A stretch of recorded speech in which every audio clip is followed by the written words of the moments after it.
Так, ну что, я отсутствовал за компьютером где-то 3-4-5 часов. Глянем, происходило ли что-то в это время.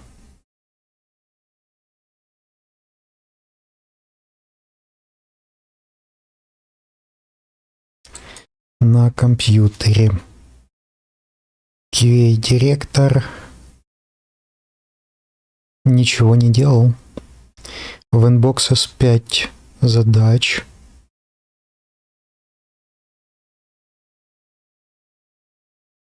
Три минуты назад он занимался и упал. Почему?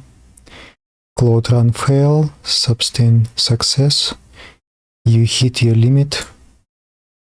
А как опять? Они уже в мое отсутствие опять спустили лимит до 100. Так, получается, в мое отсутствие они опять спустили лимит до 100%. Хотел зафиналить сегодня задачу. Ну, лимиты обновляются через 35 минут. В принципе, это достаточно скоро. Так, понятно, почему он уперся в лимиты, поэтому не мог проверять задачу. Давайте посмотрим. Так, во всяком случае, здесь было 3 задачи, которые вопросиками, и, значит, QA-директор смог тегнуть гендира, чтобы он переписал эти задачи. И тут какие-то задачи 59, 60, 64. То есть это были перезапуски рутины.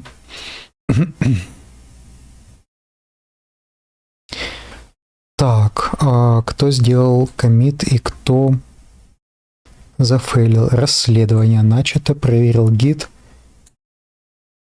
Обнаружены 3 коммита от Hermes Dev по Paperclip Company. Все от сегодня. Initial commit, Basic Project Structure, Complete Engineering Fit, Add.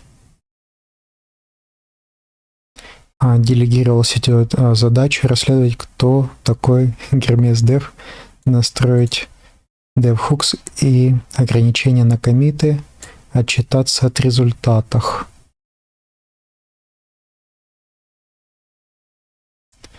Но у нас нету такого Hermes Dev. То есть он так и не нашел, кто сделал эти коммиты.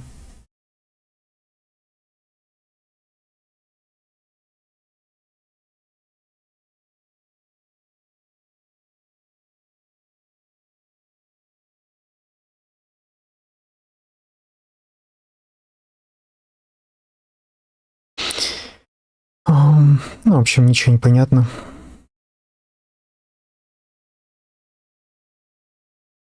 Технический директор тоже ответил.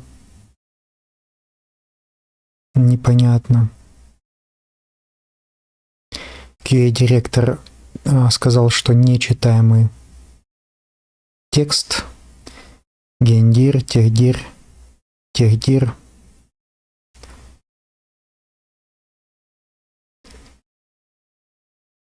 Не является нашим агентом.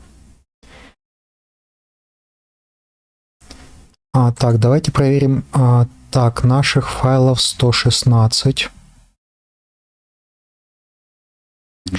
которые поменяли наши агенты, наша Zero Human компания.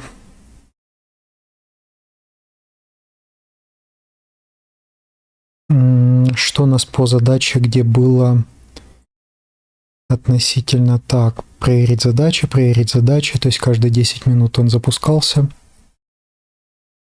выполнить план заказчика 1 час назад, 57 минут назад.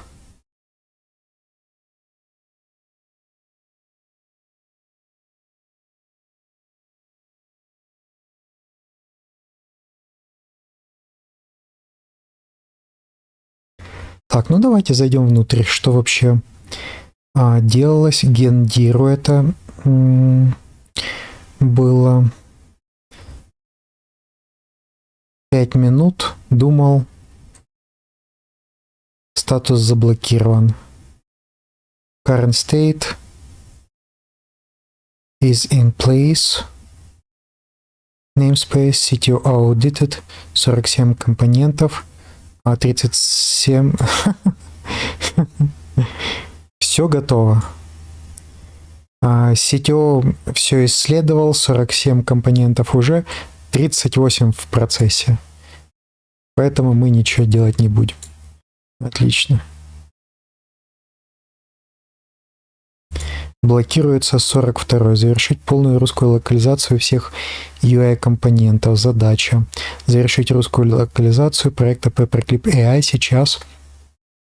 Инфраструктура настроена, но только 2 из 125 компонентов используют Use Translate. Нужно аудит, просканировать все UI SRC компоненты и UI SRC Pages на захардкоженные строки. Перевод компонентов, заменить все. Коммит. Один финальный коммит на ветке, готовый к PR. Ну, то есть вот техдир делал коммит, а в то время как это запрещено.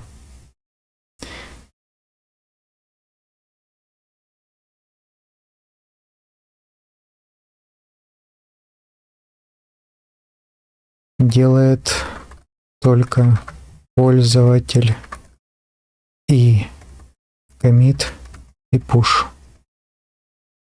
Только пользователь. Контекст репа английский. Не создавать новых UI-компонентов, только локализация существующей. Родительская задача 40. Ну и тоже как-то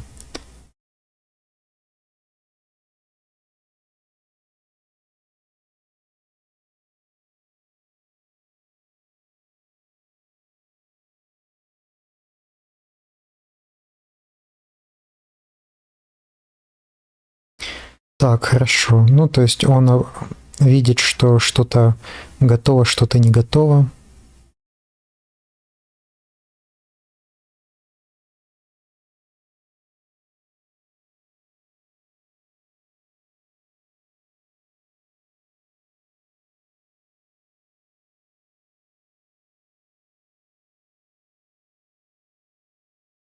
Так, а что у нас тут вообще?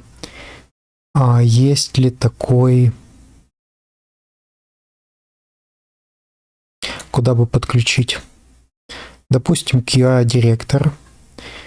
Мы попытаемся подключить, допустим, сюда Гермес. Подтягивается, нет, автоматически API. Не подтягиваются, надо заново.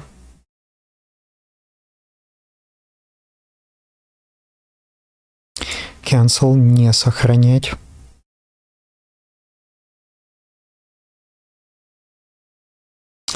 Так, мы уперлись в лимиты. А какой у нас вывод? Просто безмозгло они повторяли, что задача выполнена, мы исследовали, ничего не сделано. И так повторяли много раз по кругу. Списали все лимиты. А техдир проверял задачи на вопросике, на неправильную кодировку.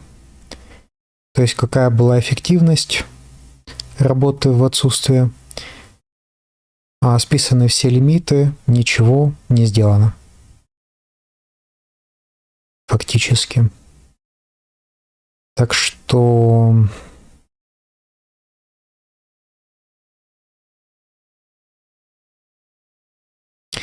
не сильно интересно. То есть опять та же проблема, как он бродил по кругу самостоятельно и просто бродил по кругу и ничего не делал нового. Так.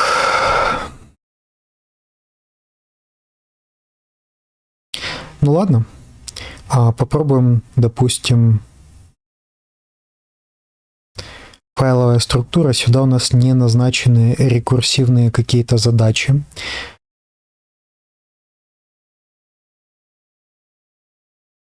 Backend Dev у нас тоже не назначено никаких задач. А что у нас в Inboxes? Завершить полную локализацию 3 минуты назад, нет лимитов.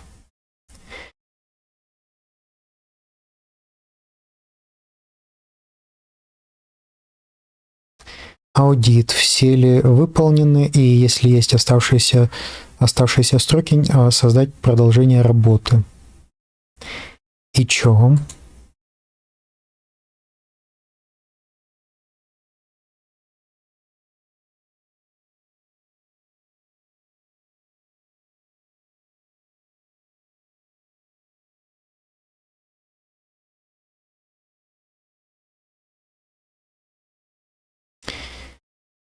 Да. Аудит завершен.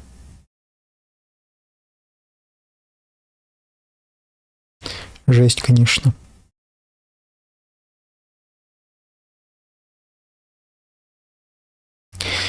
Ну, я не знаю, быстрее бы я выполнил эту задачу просто через Cloud Code внутри PageArm. Я думаю, да. Я бы выполнил быстрее, чем через эту организацию. И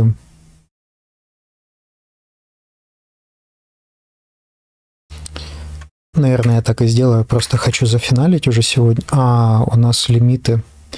У нас лимиты закончились. Я через Cloud Code это не сделаю. Но зато я могу это поделать пока что через Гермес.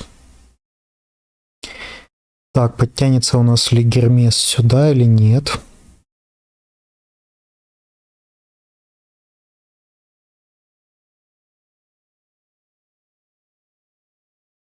Конечно, подтянется. Куда он денется?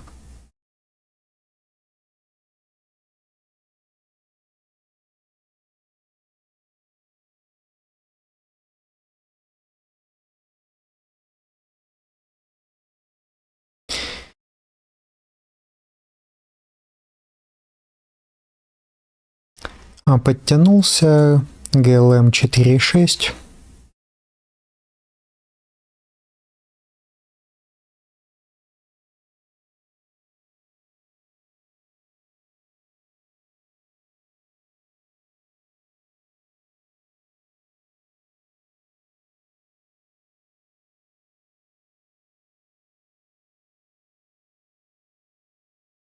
Копируем, вставляем. Прочитай проект. Прочитай последний коммит и не закомиченные правки и не застейдженные правки. Что я делаю в проекте? Твое мнение. Просто общаемся. Пусть пока занимается. Что мы можем сделать по сердцебиению? Оно все равно никак не срабатывает. То есть, несмотря на то, что гендир видит цель и задачу, что нужно все сделать, он не понимает, что все нужно сделать.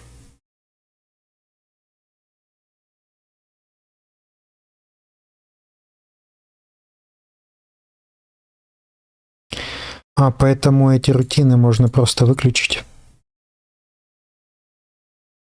Если бы они не были включены, то я бы сейчас пришел и, имел бы лимиты для работы, но они были сожраны просто абсолютно непродуктивно. Почему показывает 12 сообщений? Я захожу внутрь, ничего не отмечается, эти висят такие же. F5, Ctrl-Shift-R. То есть эти сообщения висят непрочитанными, хотя где они, непонятно. Прочитать до конца нет, тоже не получается. Хорошо, тогда возвращаемся в терминал. Так, для меня как-то мелковато, как здесь приближать. Так, здесь работает приближение.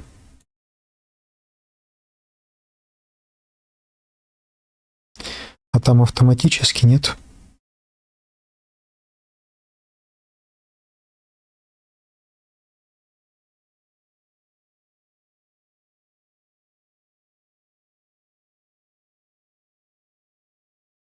Сейчас принудительно просто задам фонд.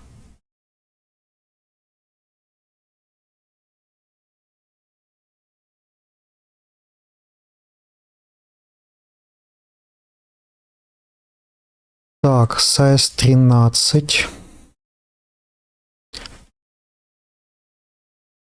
Ну, давай 15. Что это будет? 16. Ой. 16. Ну, читаемо, да, я хочу так. Пусть будет. Применилось ли сюда? Нет. А почему сюда не применилось?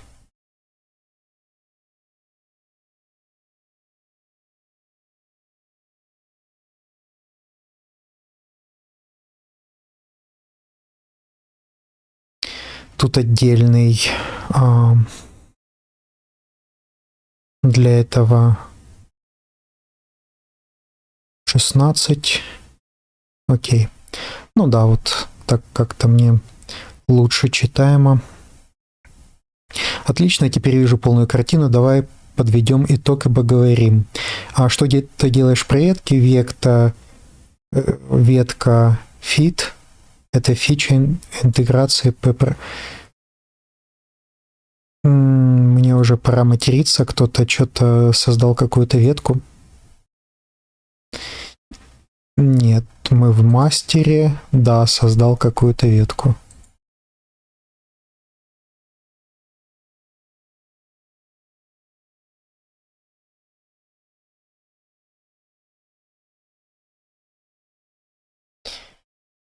Причем это абсолютно не комплит. То есть там куча всего не переведена.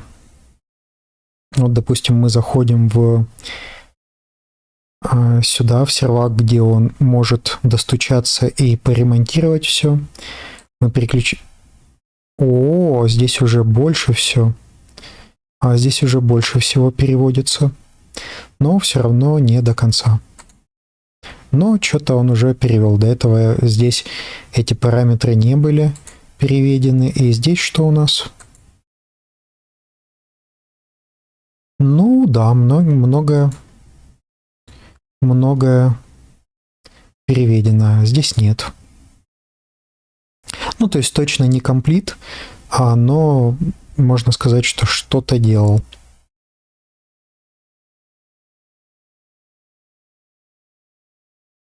Ветка fit добавил полную поддержку с помощью, создал переводы для английского и русского языка все модули, реализовал переключение языков с сохранением local storage, автоопределение языка браузера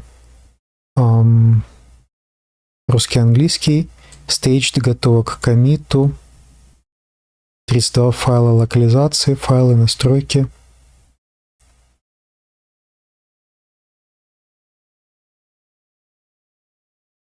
Выглядит завершенной фичей, готовлю к пушу, готово к пушу. Unstaged.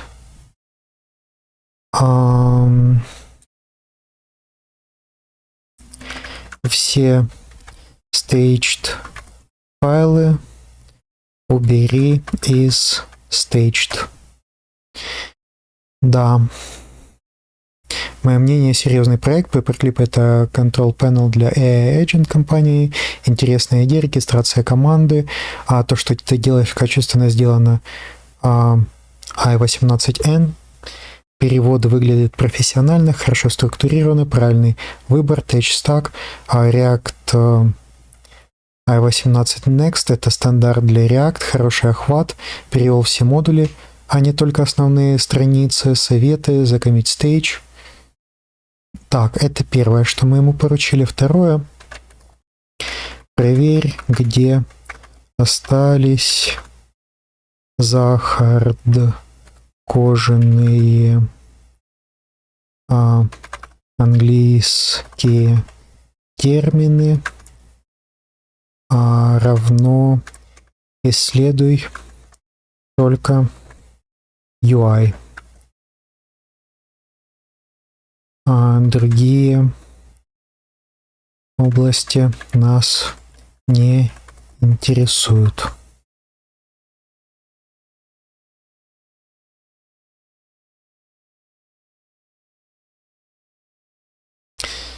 Создай текст отчета, где еще остались кожаные термины. Название. Текст. UI.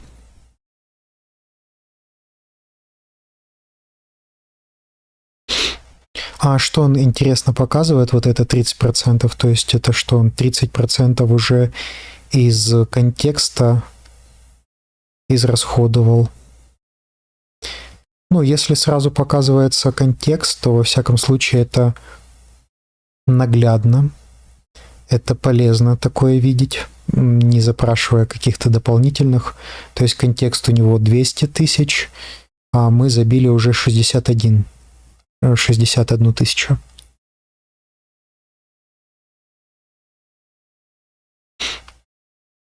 Так, ну и посмотрим, что у нас staged, что у нас не staged. 85 файлов. Было 100. Было 100 каких-то, 100 сколько-то там.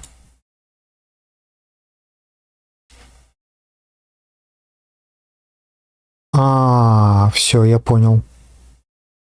Staged, я думал, что это уже закомичены, а это просто добавлены в отслеживание. Да, это все правильно. Да, 116, хорошо. Ну и смотрим, что здесь происходит. Скорее всего, мне быстрее доделать этот проект, просто управляя буквально одним разработчиком, которого я могу контролировать, чем неконтролируемую толпу, за которой надо мне еще за каждым следить, где он каждый ошибается. То есть пока что интересная игрушка, но эффективно ли для управления, я бы пока сказал, что нет. То есть мне пока что Paperclip не до конца заходит. Почему не до конца заходит? Потому что я понимаю, что я строю, я понимаю, какие шаги должны быть сделаны, и я понимаю, где он ошибается и не так делает.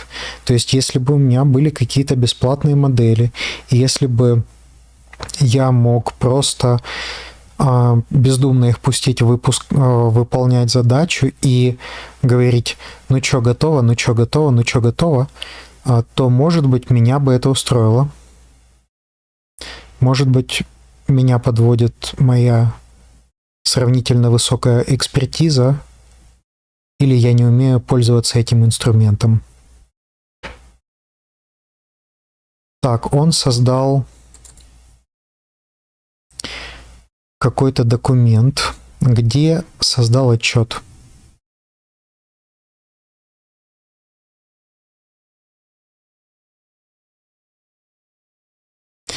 готово. Создал детальный отчет. Давайте глянем, где тут такая штука у нас появилась в проекте.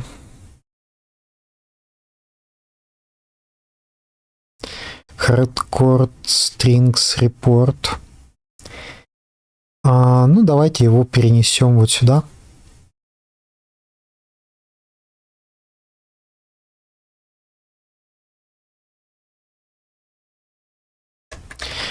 Перенес его сюда.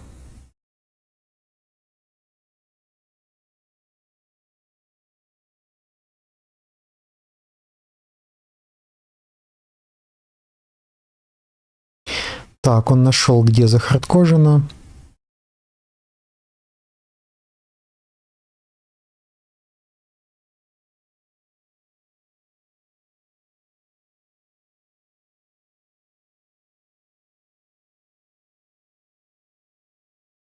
Шаг 1, 3 выполняй. 4 я сам.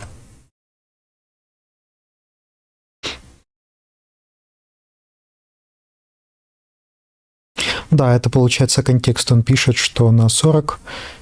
Ну, нормально, да. То есть, в принципе, допустимо.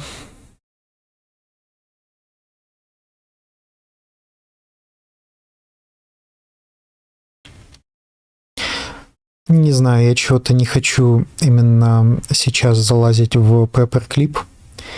Задачи я остановил, рутины, чтобы они не списывались. И ну вот здесь вот все закончилось. То есть, если есть оставшиеся строки, создать продолжение работы в задаче. Но ничего не случилось.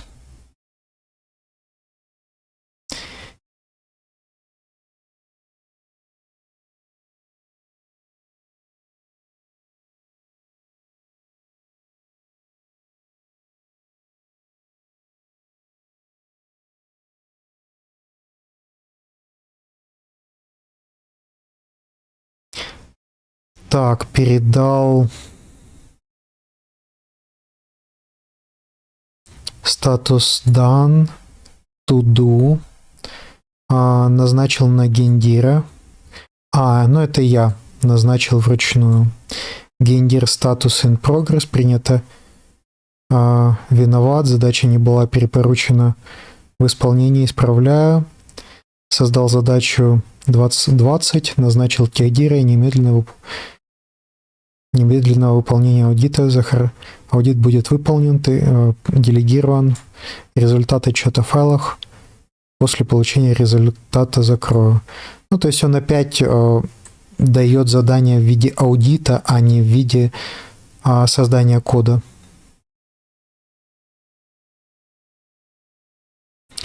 Ну, нет смысла. То есть это трата времени, а так я быстрее это все сделаю.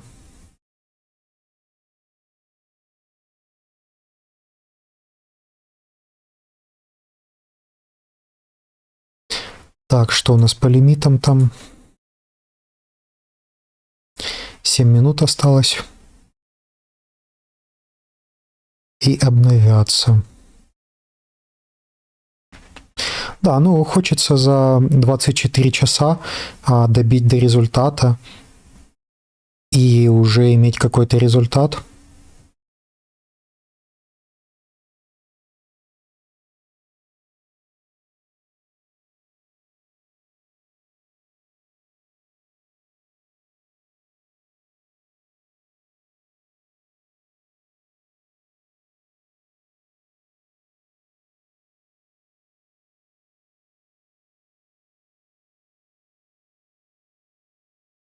Пока это трудится, window to small, что это обозначает?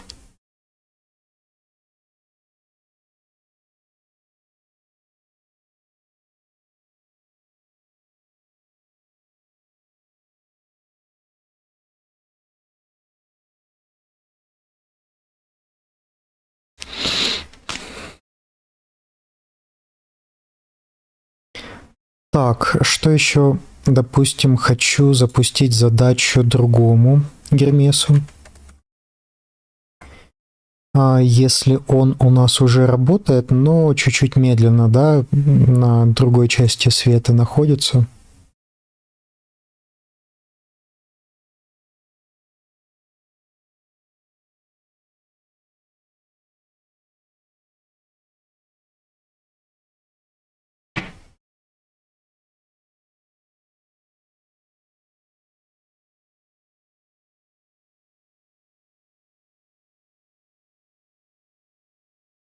Ну да, в принципе, я то же самое хочу ему сказать.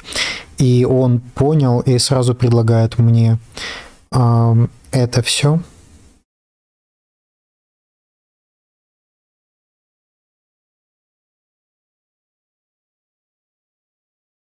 Так, что за normalized модель?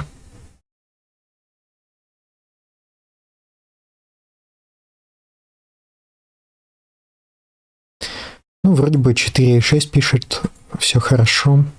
Ну да, GLM 4.6 меня это полностью устраивает.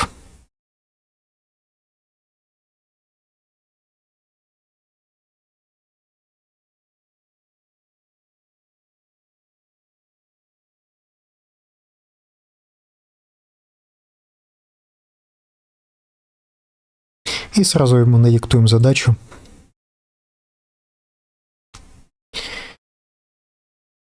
Языков будет больше, чем 10, поэтому именно физическая переключалка между двумя языками, как это сейчас реализовано, это не совсем подходящий вариант. Это должен быть дроп-даун, а при этом названия языков должны быть на языке этого языка. То есть, если это английский язык, то должно быть написано на английском English.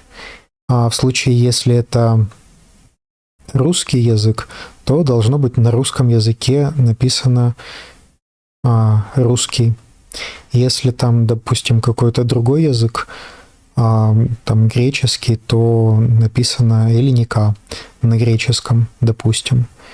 Вот, поэтому где-то так. Задача, которая должна быть, где эти дропдауны, они у нас сейчас в двух местах. Онбординг, и также это у нас находится в настройках. Новые стили не придумывая, используй те, которые есть. Я думаю, что в дизайне где-то есть выпадающие списки. Я очень надеюсь, что они есть. Поищи их, пожалуйста, и реализуй именно в этом стиле. Да, спасибо. Вот дали такое техническое задание. А когда я давал это техническое задание достаточно точное и, ну, как бы сказать, конкретное,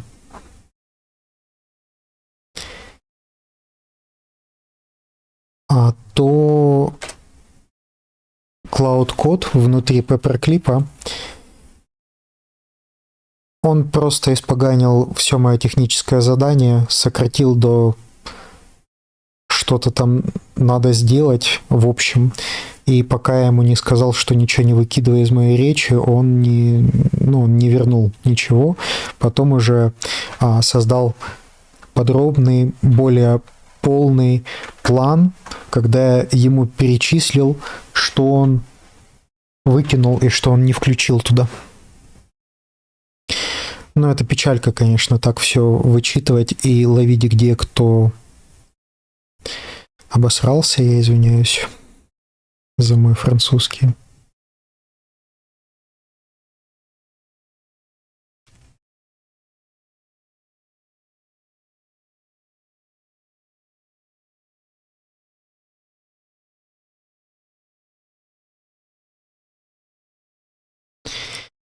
Так что вот так вот, может быть, было бы все сильно быстрее завершить. Хочется уже на скорость все завершить, а не тестировать какие-то инструменты. То есть инструменты потестировал, я в них еще не специалист. Я попытаюсь еще поработать через них. Пока что я понимаю, что эту задачу, я не знаю, сколько я ее делал, там 5-7 часов я еще не сводил, сколько я там веб-кодил, но я думаю, что за 7 часов я ее не закрыл. Я думаю, что за 5 часов я бы ее закрыл вот так вот, управляя просто одним агентом.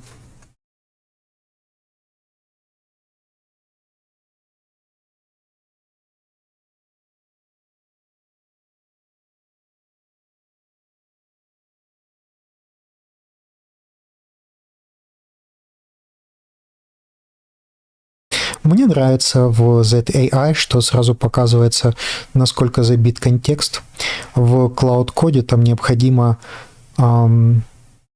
как-то... Так, надо серваки paperclip вырубить, чтобы они не крутились. Да. Но при этом запустить сервак,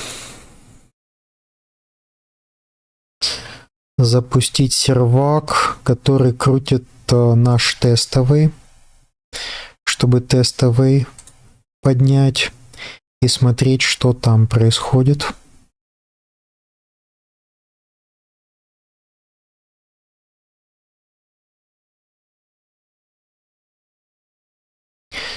Так, это он отчет нам какой-то сделал.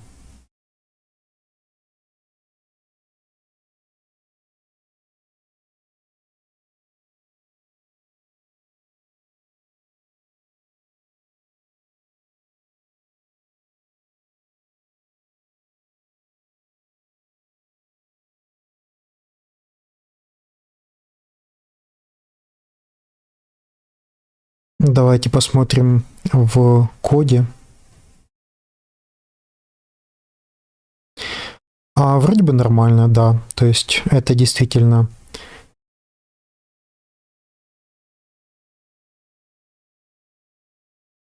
Действительно было захардкожено. Вроде бы сейчас это действительно обернуто в то, что надо. Только как-то мало правок. 1, 2, 3.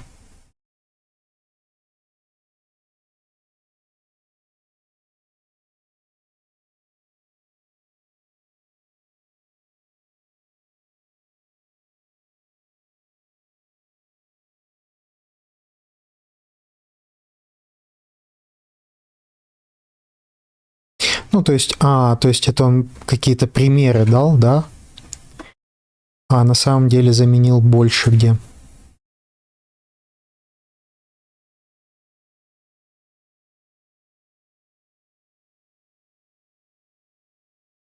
Больше 150 новых ключей добавил.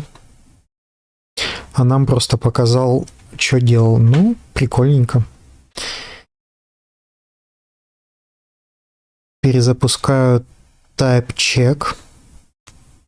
Ну, на самом деле, вот то, что сейчас происходит, мне легче понимать и легче контролировать. Как было сказано в paperclip, что он имеет смысл только в случае, если вы управляете одновременно больше, чем армией, более чем в 4 агента. У нас вот один агент трудится, а второй тоже трудится. А третьего мы даже и не запускаем, потому что я хочу вначале оттестировать эти задачи. Ну и задачи у нас такие, можно сказать, пока мы линейные, а не параллельные. То есть пока мы это не выполнили, то следующие задачи я не могу поручать. Поэтому запараллелить их, к сожалению, не получается. Я не понимаю, как это запараллелить. У нас больше файлов стало. Так, хочу увидеть файловую структуру, где вообще что как. То есть этих здесь все так же, ну, сравнительно не очень много.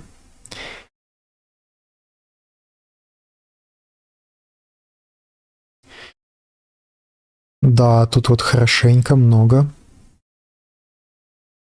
Побольше, скажем. Тут еще больше.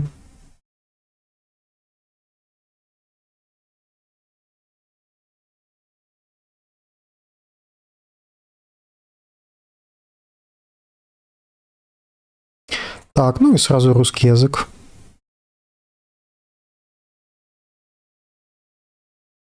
Вроде красивенько.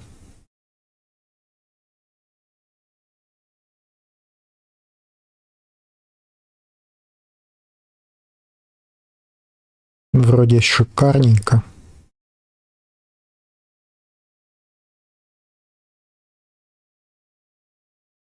Так, хорошо. Терминал, что тут у нас?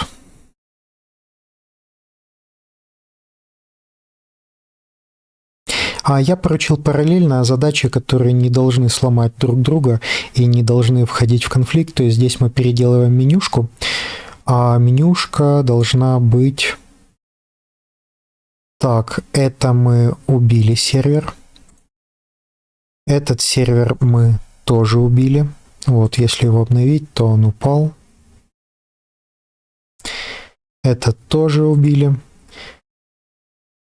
Этот должен рабочим быть. И вот здесь вот мы... Ну, вот я удивляюсь, почему я здесь не вижу результатов. Хотя я ожидал здесь увидеть результат, а результат я почему-то вижу здесь.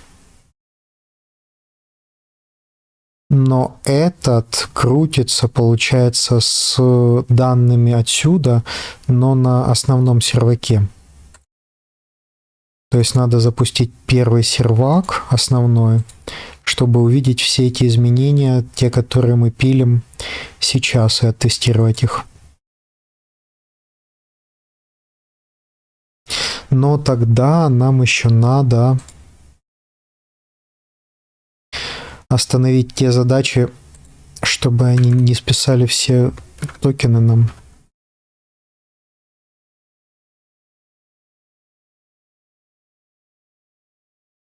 Как там дэшборд?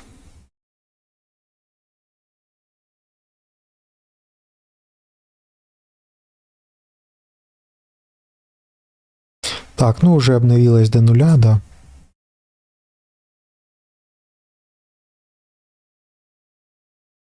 Давай, поднимайся, уже все.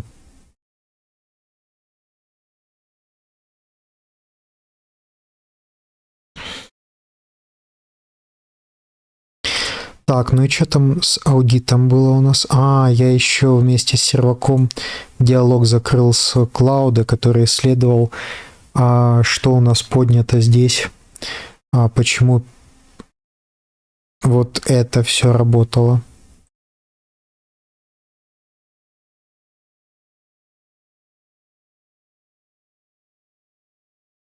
Дэшборд вроде бы там что-то было написано, да? Но тут все черное, ничего не показывает.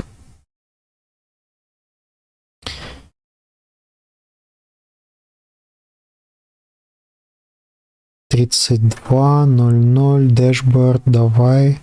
Что там? А где он тогда крутится?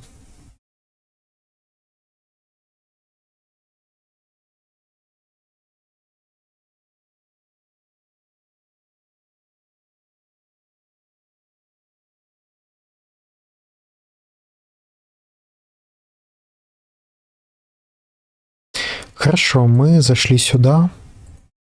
Settings. Тут ничего не подтягивается.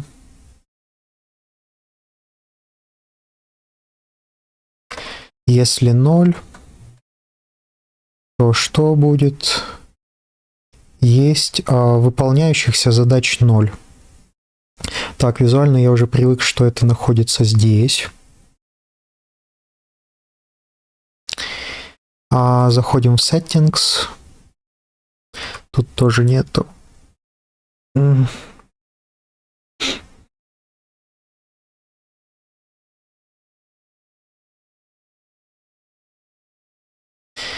А здесь, где все было, где все как-то тестировалось, я не вижу, чтобы все работало. То есть он, может быть, как-то тестировал просто на отдельном вообще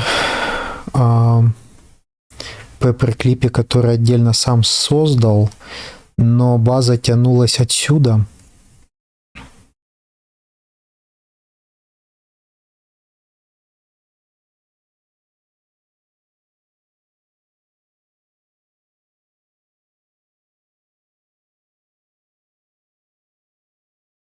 Так, а что он здесь менял?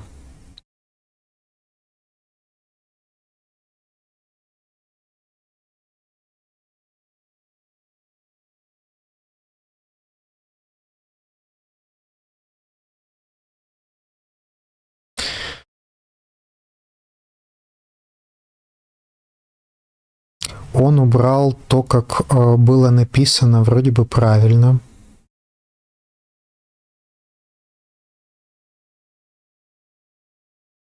И меняет на то, как неправильно. Добавлено 13 языков. Название языков на языке того языка, как и требовалось.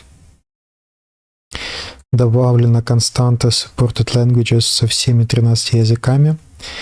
Типизирован support language. Обновлены функции set language для поддержки всех языков. Улучшена логика get install languages. Теперь она проверяет все поддерживаемые языки, не только английский и русский. Заменены кнопки на select drop-down, где могу проверить результаты.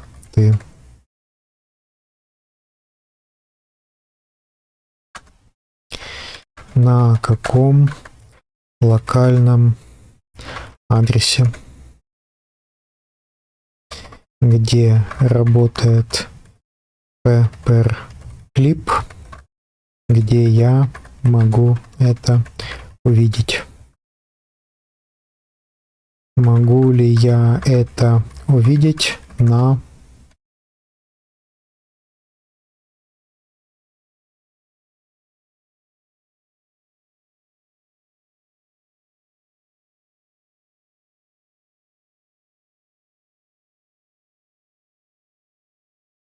Я считаю, что он сломал часть файлов. То есть здесь было правильно написано по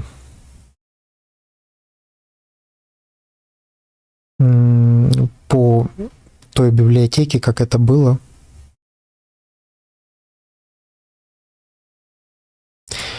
Он это заменил на хардкод.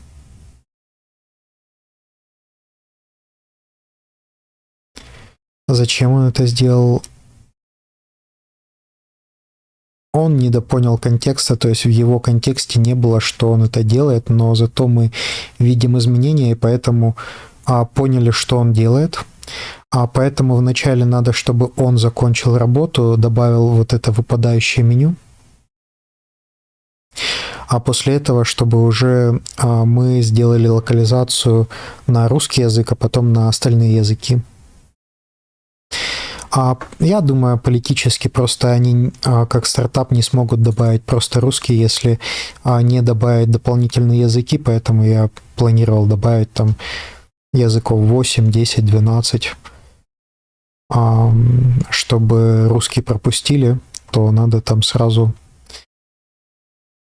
много популярных языков добавить, чтобы не сказали, а что вы там добавляете русский язык. А им это будет невыгодно, и они просто не пропустят эти правки, даже несмотря на то, что я их правильно оформлю. Так, что у нас здесь? Здесь продолжается работа по локализации и опять по переписыванию того, что здесь этот робот испортил. Этот будет стараться опять находить и исправлять.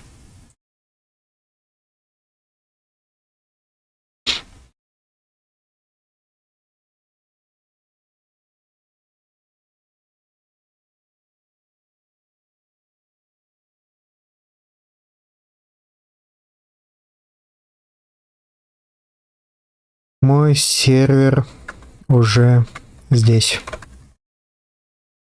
Как увидеть правки, которые ты сделал на нем?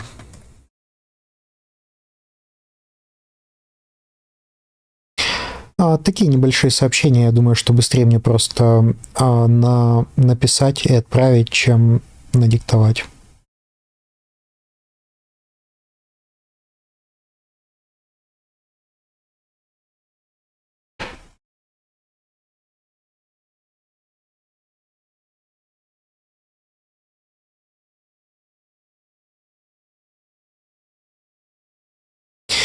Что мне нравится здесь, то, что вот китайцы, они уважительны к человеку. Если я ему чего-то написал, то он прерывает предыдущие задачи и вначале слушает, что я написал. Cloud Code в этом плане плевать на тебя хотел, он вначале выполнит то, что он уже наметил, а потом уже прочитает какой-то новый контекст. А здесь мне нравится, китайцы, они такие вот чуткие. Китайцы, это я имею в виду ZAI, а мы сейчас в ZAI работаем через Гермес агента. Он прервался, это очень хорошо, мне нравится, отлично сервер работает, теперь нужно применить изменения, есть несколько вариантов. Вариант 1 – перезагрузить страницу сначала, пробуй, просто открой, нажми Ctrl-Shift-R, жесткая перезагрузка без... Ну, блин, не работает же.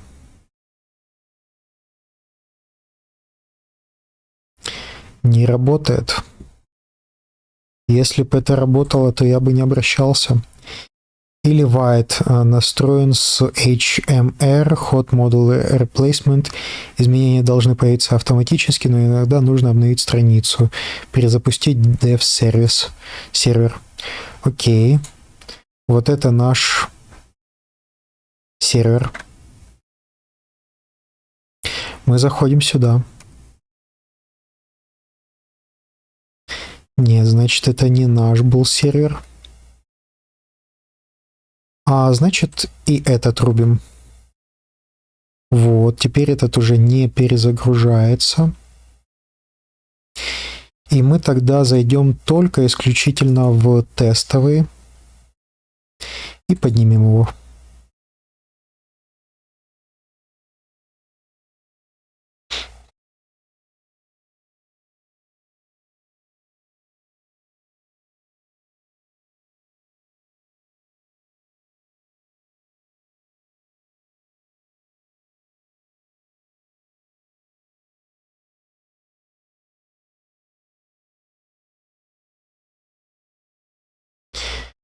Возможно, знаете, что происходит? Возможно, во время установки все файлы тянутся из нашего проекта, но после того, как они уже установились из нашего проекта, то они находятся локально, и уже весь файл находится вот здесь вот, локально. То есть я думаю, надо переустановить Paperclip сюда же для того, чтобы посмотреть, как он работает и работает ли. Как там устанавливать Paperclip? Сейчас глянем.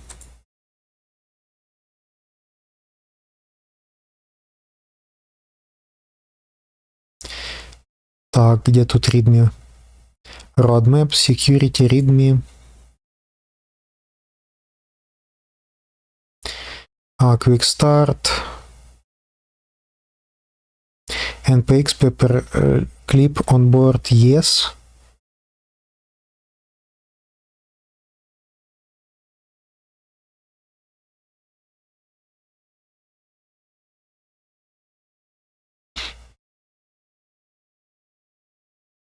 Окей, мы это берем.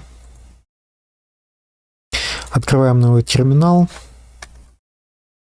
Клод у нас уже работает. Он быстрее реагирует. Прочитай.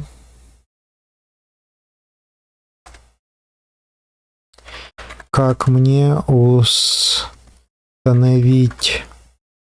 Paperclip, чтобы сработала команда. И сейчас покажем, как мы устанавливаем его. Запускаем, точнее, сервак каждый раз.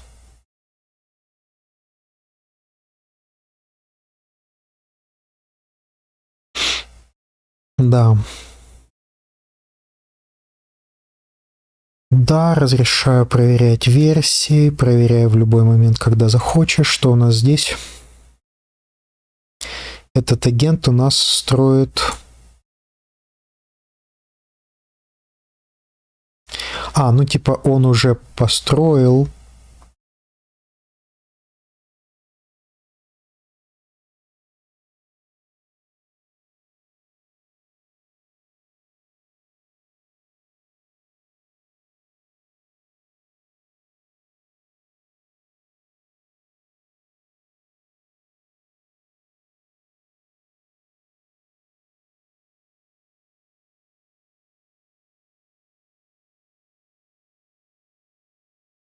Так, а как войти вообще обратно?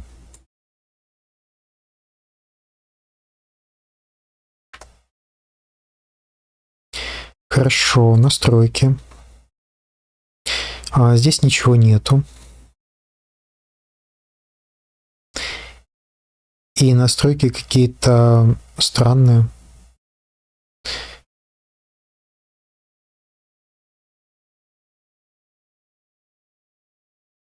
Разве так все было? Вроде бы было вот так вот все.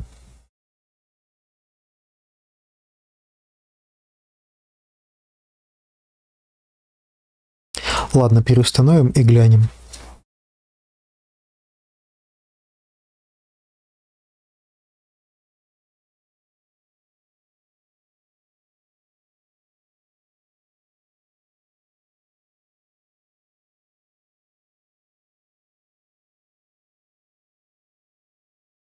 Он не то советует.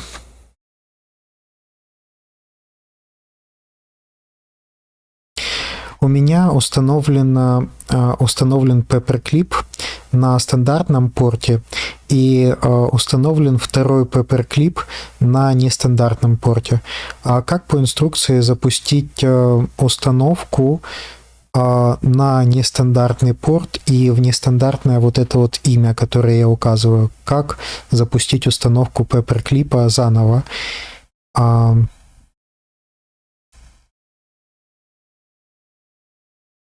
Исходники Paperclip локально лежат здесь.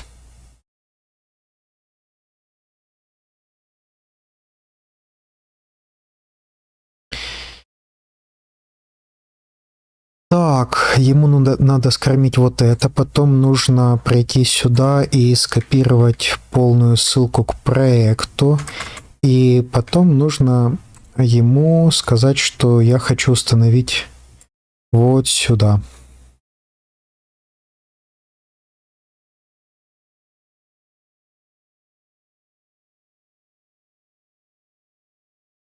Ну или все это скопируем, тогда он просто уже поймет контекст.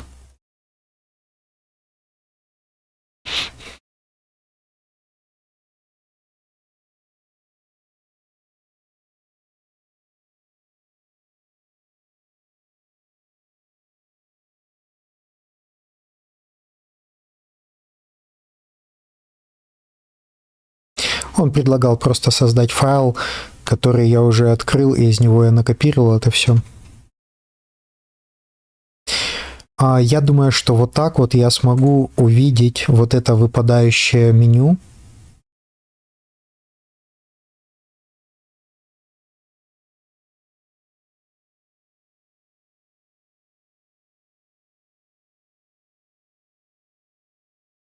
Ну да, сложно по алфавиту расположить. Ну, то, что он знает, что вот тут вот такая штучечка должна быть, это я как раз хотел проконтролировать. Я рад, что он это знает, что ее нужно сделать не просто кнопка, а именно эмблемка дропдауна.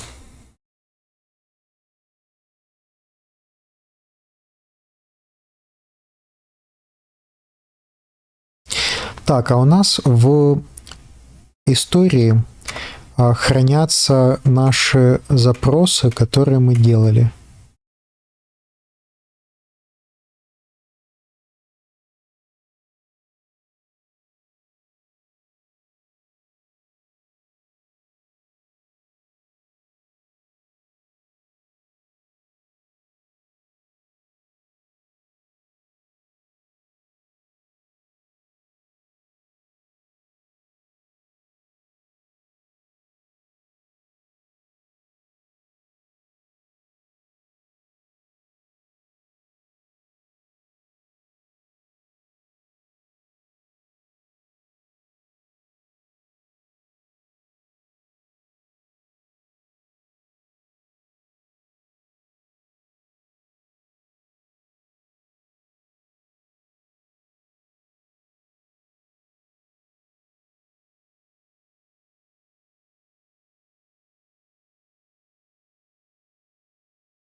Так, но это уже слишком далеко, это мы уже в мобильную разработку залезли.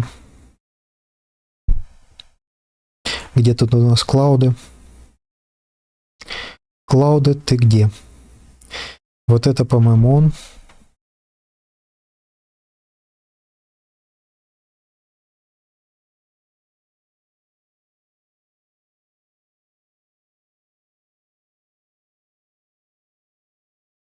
Как запустить установку Paperclip из...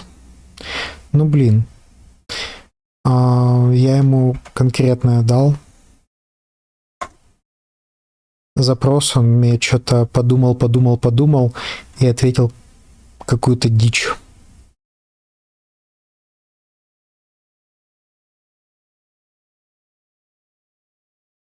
Совсем не то, что я спрашивал.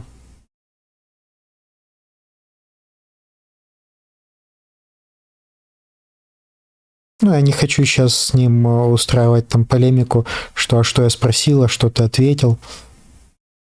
Просто повторю этот вопрос, чтобы он, ну, на мой вопрос ответил, а не непонятно что.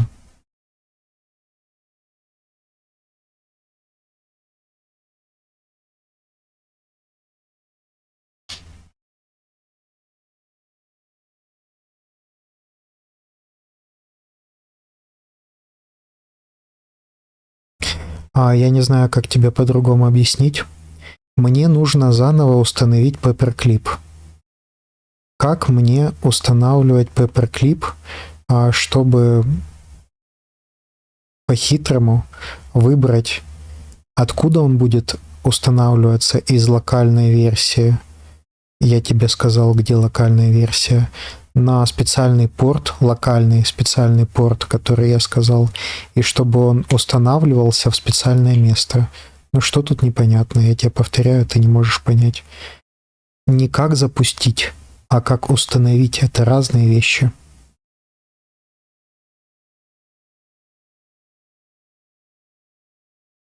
Я так понимаю, что все эти модели, они переводятся вначале на английский язык. С любого языка они вначале переводятся на английский, а потом уже взаимодействуют как-то с серваком. Поэтому могут быть какие-то действительно ошибки в переводе, и он недопонимает, что я от него хочу. Что, конечно, печально. Я надеюсь, здесь уже все реализовано. Есть дропдаун и сломанная локализация русского языка, потому что он ее ломал. Мы с вами видели.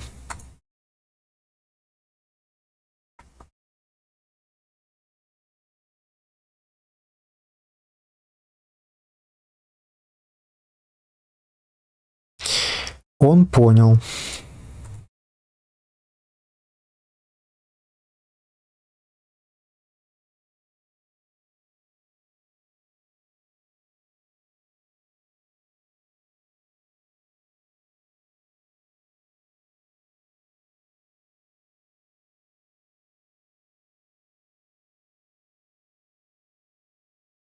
Я думаю, это не сработает.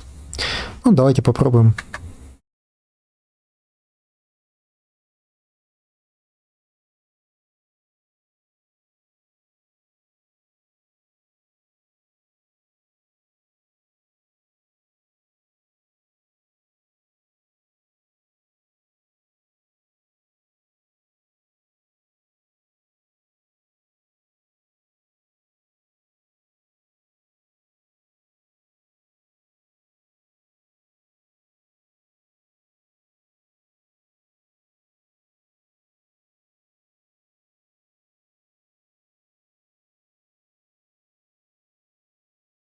Давайте попробуем просто запустить обычную команду.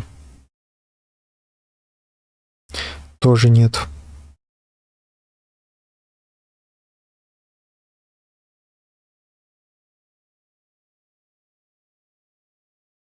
А давайте глянем просто официальную документацию.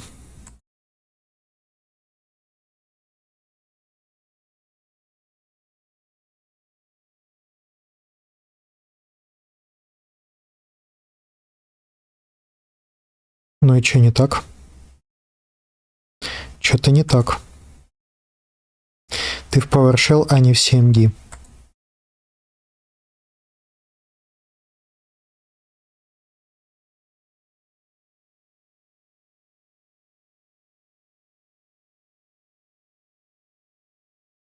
Хорошо, аргумент.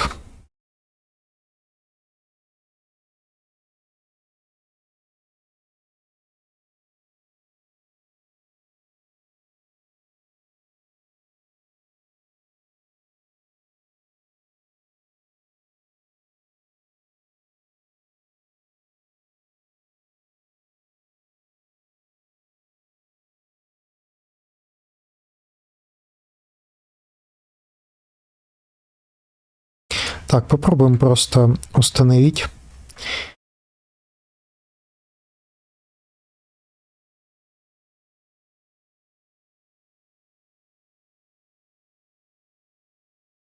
Как его запустить? Сейчас буду открывать и смотреть мою же инструкцию, как его устанавливать на YouTube. Потому что у меня есть сложности с этим.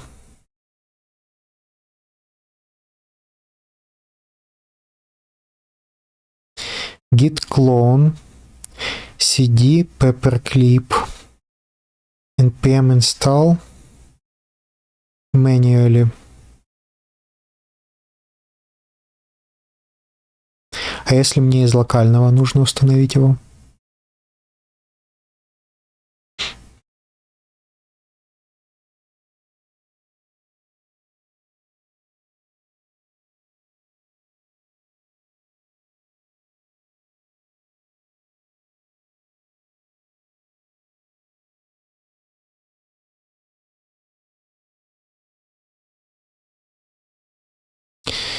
Full dev API, full dev without file watching, dev server.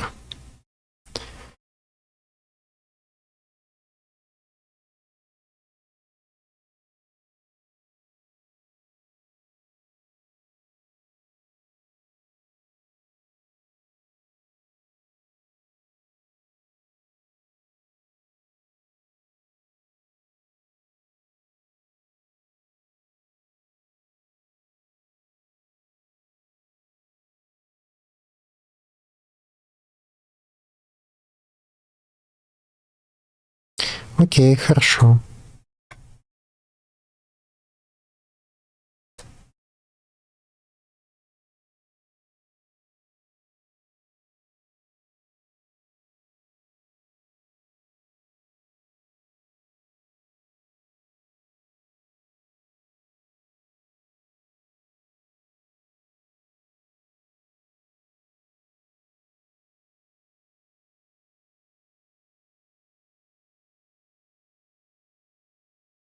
Но это 7D, это не... А, это опять 7D. А как я сюда попал?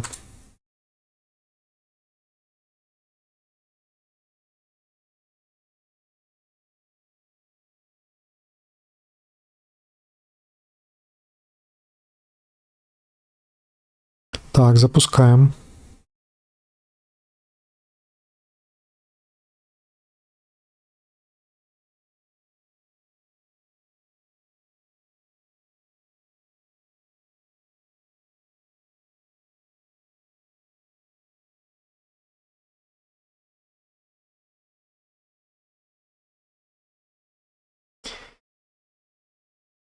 Так, из PowerShell ставил CMD, нужно выводить только команды, не ввод, а в CMD введи вручную. Сменить директорию.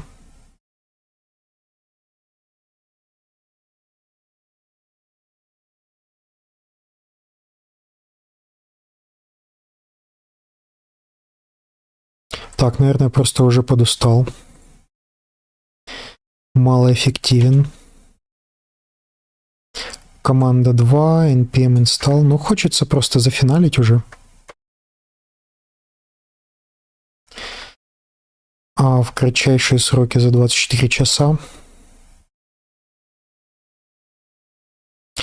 Так, запоминаю, то есть вначале мы переходим там, где у нас физически лежит проект, там, где мы сделали все изменения, а потом запускаем npm install.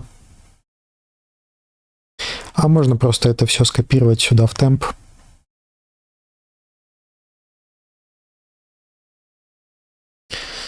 Так, в темпе у нас нормально уже документов насыпано. Темп, ну вот как-то так. Запуск установки.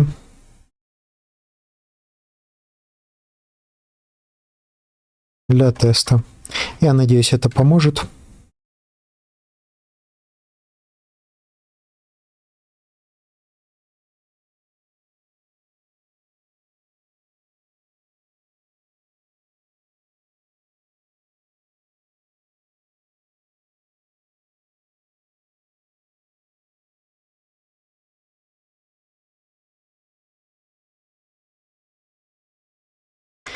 Не было выбора, куда установить, и не было выбора порта.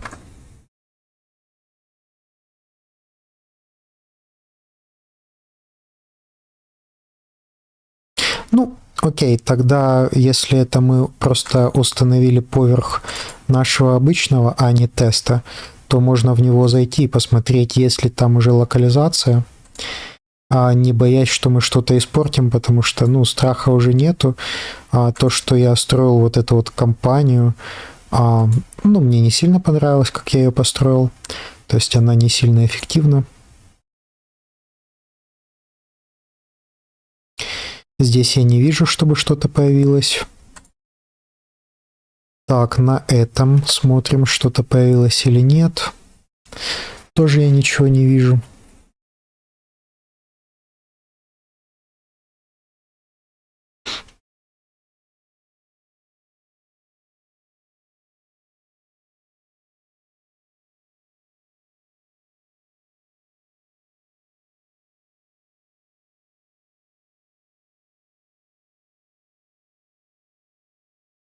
Так, это всего лишь установка зависимости. Теперь запусти.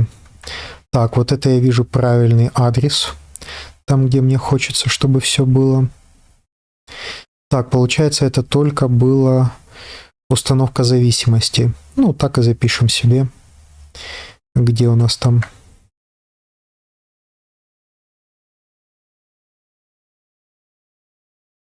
Установка зависимостей.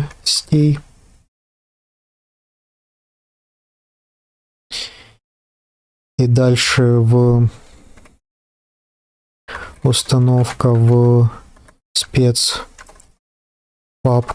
для теста.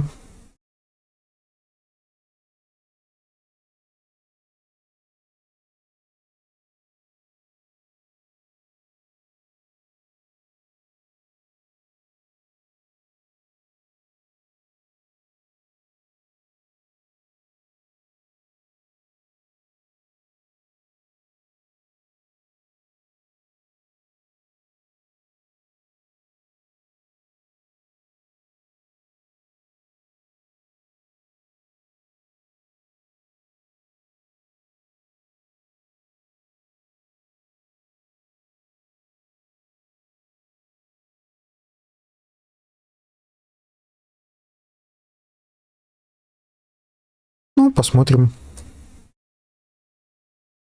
Скопируем себе на всякий случай.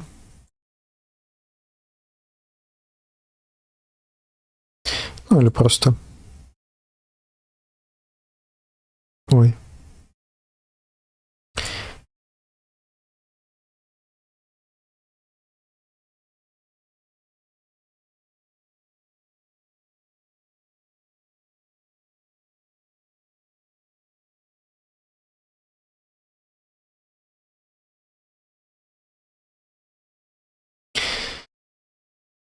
Так, что у нас происходит здесь? Apply pending migration 001 fast.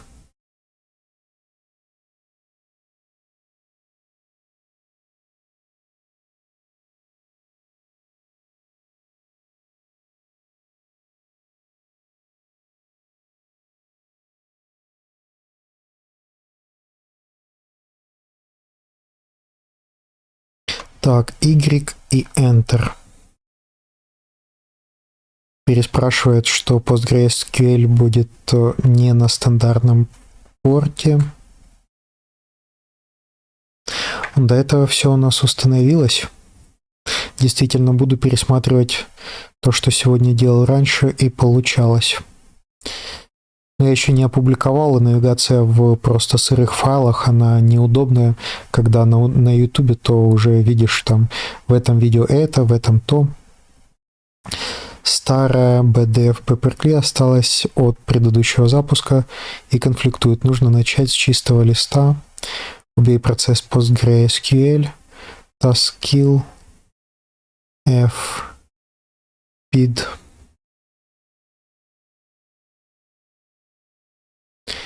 Ну, главное, может сделать это же все сам.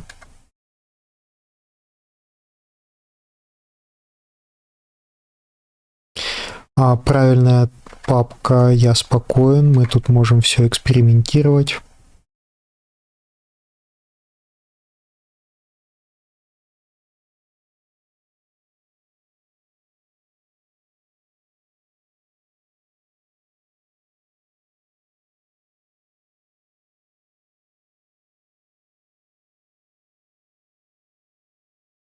Так, ну я не знаю, я уже в таком режиме, в режиме робота, что уже кто больше робот, он или я даже и не знаю.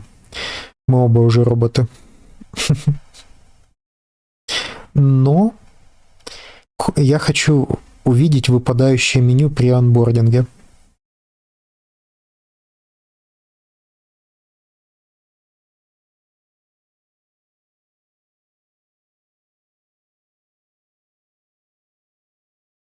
$31.02, то есть мы на вообще новом серваке открываем.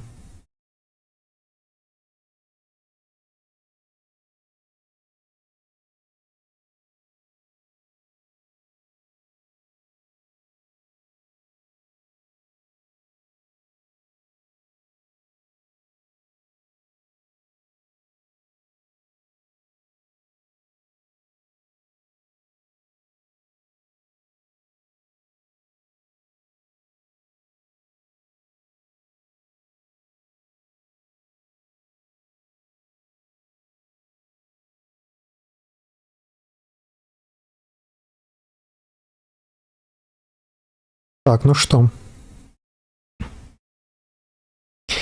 Я так понимаю, то, как написана библиотека, установку Paperclip ломает.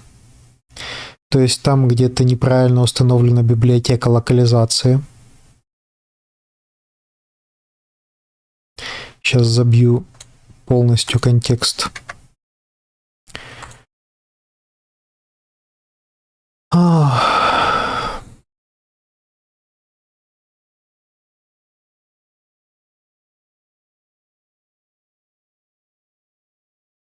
Прочитай проект и stage. Общаемся. Что я делаю? Вот ошибка. Нужно ее исправить. Сможешь?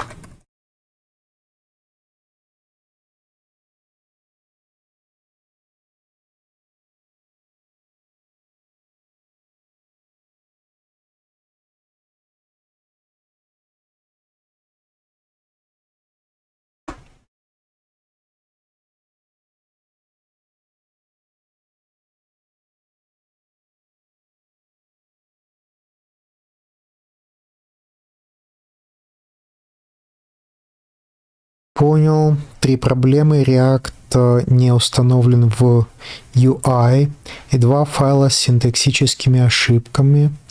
Смотри файлы. Ну, круто. Мы сейчас делаем QA.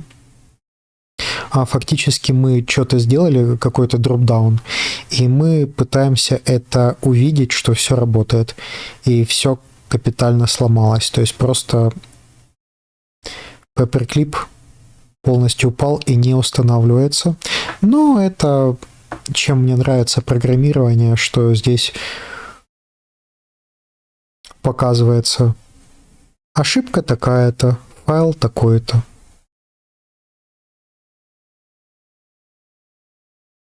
Строка такая-то. То есть дебажить просто одно удовольствие.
Я так понимаю, есть список библиотек, которые обязательны к установке для того, чтобы все работало. И туда, в UI, packages, JSON устанавливаются эти библиотеки, чтобы все хорошо отрабатывало. Мы, используя эти библиотеки, написали все, код, но фактически мы не создали добавление зависимости в обязательное окружение, которое используем.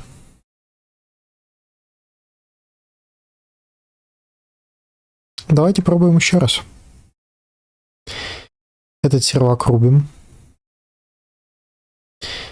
Здесь мы общались. Здесь записывали. И здесь поймали эту ошибку.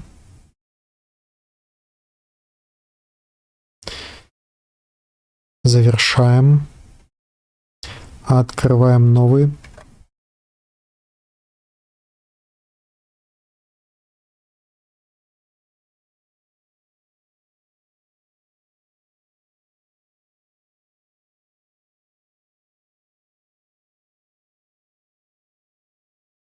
Так, на всякий случай закрепим на панели задач. Какая у нас последовательность там?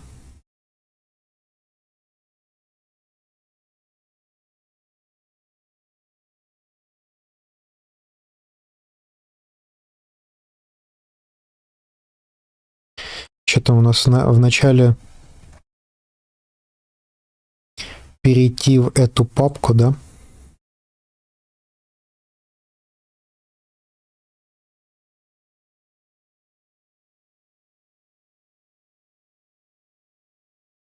И потом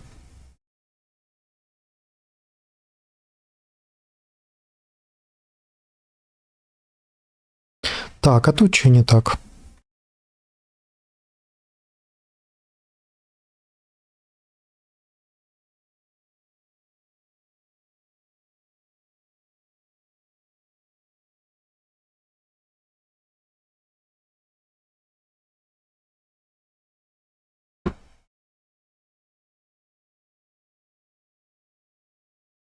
Ты копируешь строку вместе с путем.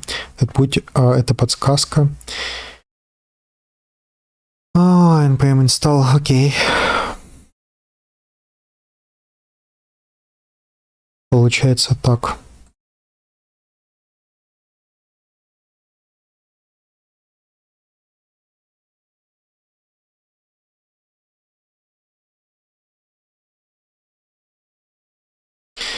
Может, мы зашли как админы, а мы как админы не должны были заходить. Сейчас попробуем без админа. А то было что-то там такое, что под админом оно как-то... Ой, не там. Сюда.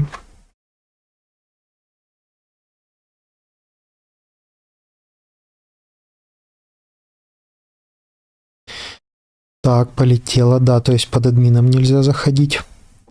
Это установились взаимозависимости, я так понимаю. Установка в спецпапку. А сейчас проверяем, работают ли у нас серваки. Нет, лежат. Это у нас 31.0. Завершаем его. Так, это пусто. Мы просто завершим. Чтобы меньше вкладок было. Здесь обновим, и у нас все сломано. Хорошо. Здесь обновим. Упавший, хорошо. Что у нас здесь? Упавший.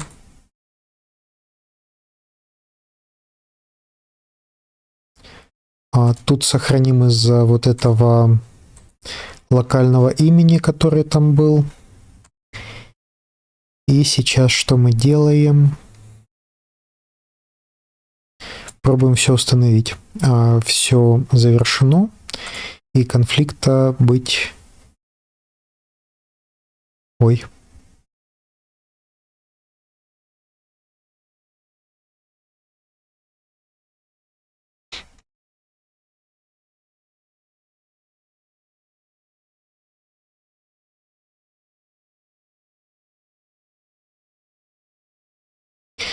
Так, копируем порт и специальный адрес, куда устанавливать.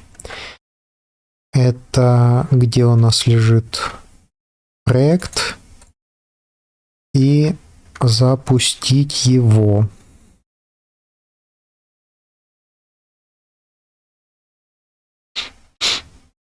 Сборка идет из... Вроде бы нормально.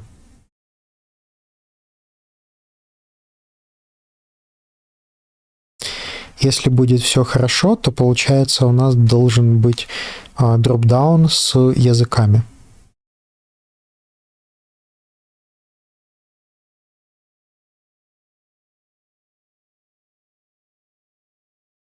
Я не вижу, чтобы что-то установилось.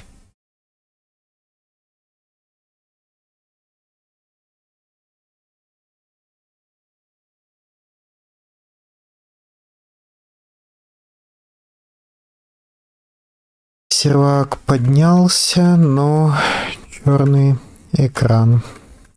Проверь.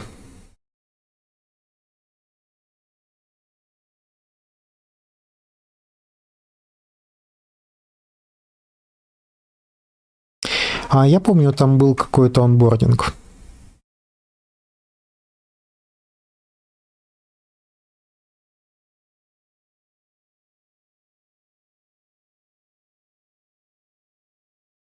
Дэшборд. Как там дэшборд этот пишется? А можем тут подсмотреть. Онбординг.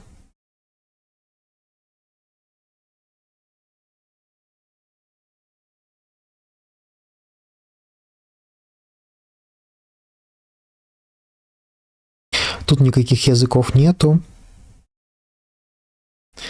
А здесь сервак лежит.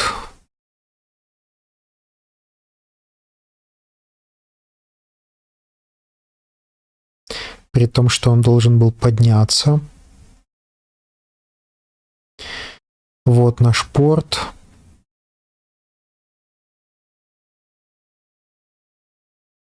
И пишет, что онбординг работает. Это я перешел вручную на онбординг, да, и он его здесь отобразил как успешную страницу.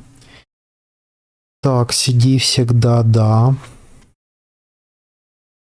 Делай, занимайся.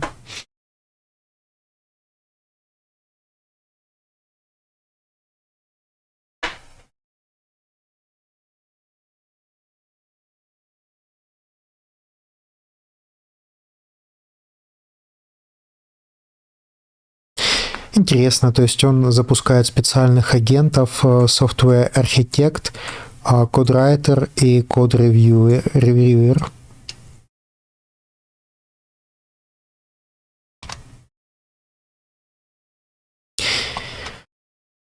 Так, проверяю инициализацию. Черный экран часто означает ошибку до рендера. Выглядит нормально. Проверяю все RU-файлы. Локалей существует, если хоть один нет, упадет на импорте.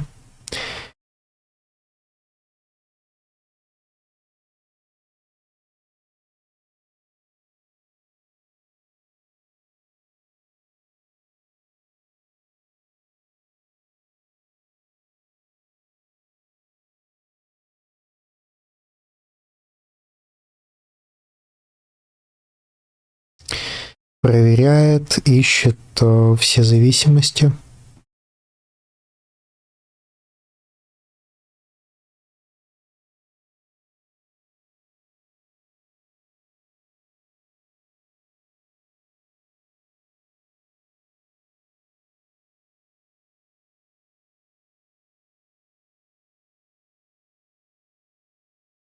А в 4 файлах T не объявлено.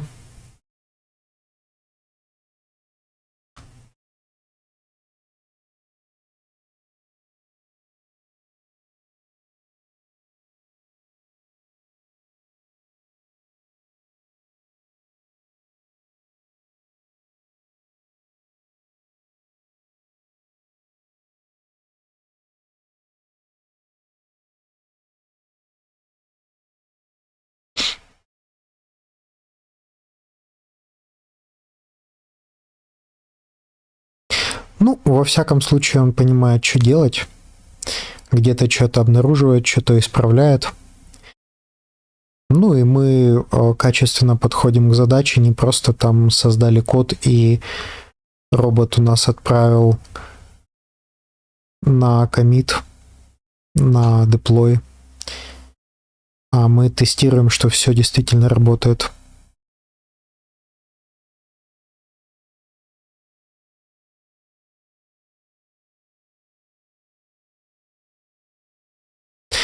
Ну, то, что я говорил, китаец сразу как бы отреагировал на мое сообщение, а потом уже продолжил что-то делать. Этот игнорирует, выполняет то, что он там наметил себе план, и только уже после того, как выполнит все, что он хотел, и всю цепочку, только после этого он прочтет сообщение от меня.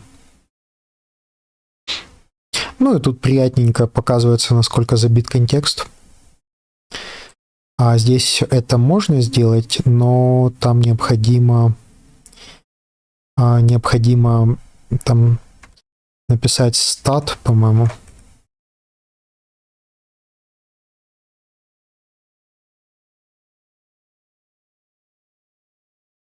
Ну да.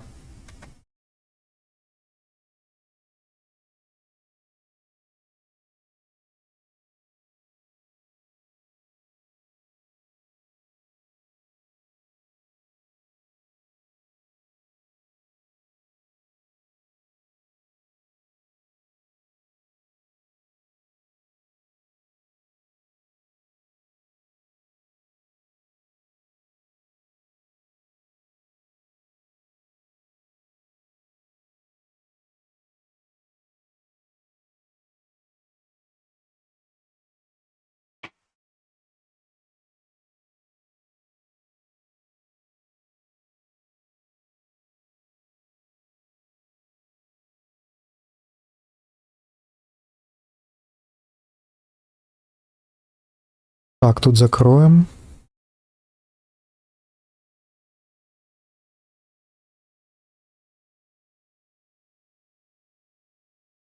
Перевел его в агентский режим, чтобы он активно все делал сам. Все сервера, которые мы открыли, мы просто рубим. Здесь мы общаемся с клауда, поэтому оставим. Так, здесь у нас что?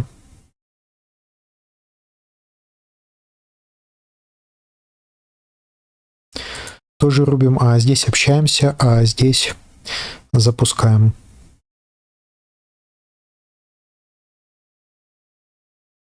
Здесь кодим.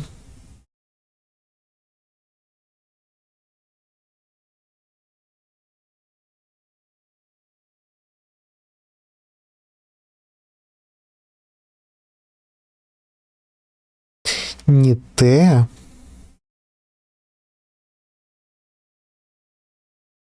Здесь и I18N, и Т.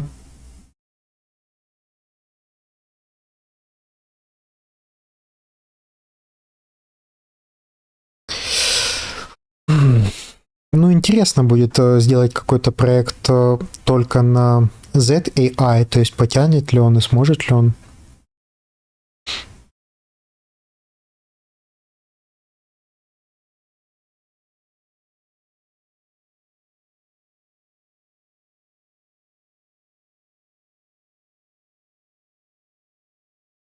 По ощущениям, ну, во всяком случае, что мне больше, допустим, нравится в Cloud-коде, он везде показывает, что он делает и какие изменения. Я, во всяком случае, вот так вот в режиме реального времени вижу, а здесь мне показал он только часть файлов, как они выглядели, где он поменял. Совсем небольшое количество файлов он показал, мест в коде. И говорит, ну вот, первый пример, второй пример, третий пример. И остальное говорит, и еще в 150 местах. Здесь я, когда наблюдаю, ну, интерактивно, во всяком случае, то есть он показывает, что он делает прямо сейчас, над чем думает.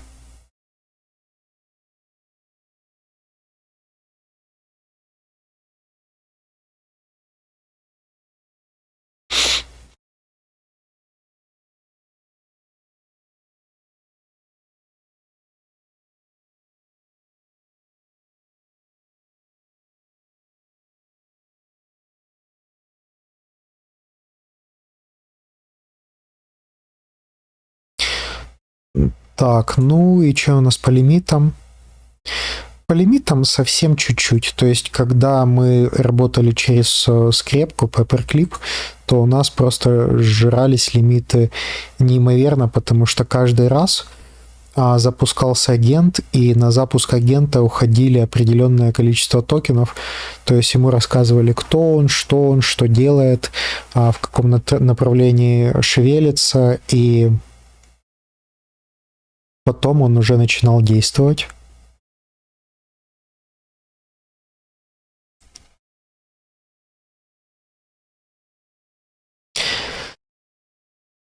Что я могу сказать? Они, разработчики Paperclip, не дураки, и они его как-то используют.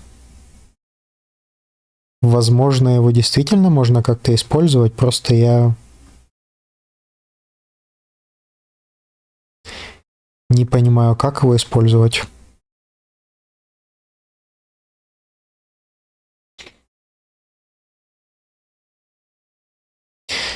Но пока, на чем я попадался, вот помните, я говорил, что ИИшка в 30% случаев ошибается, и получается 1 ИИ в 30% случаев ошибся, передал дальше, и вот эти 30% случаев неправильности, они потом идут в исполнение и разрастаются вот так вот древовидно, и весь проект накрывается медным тазом.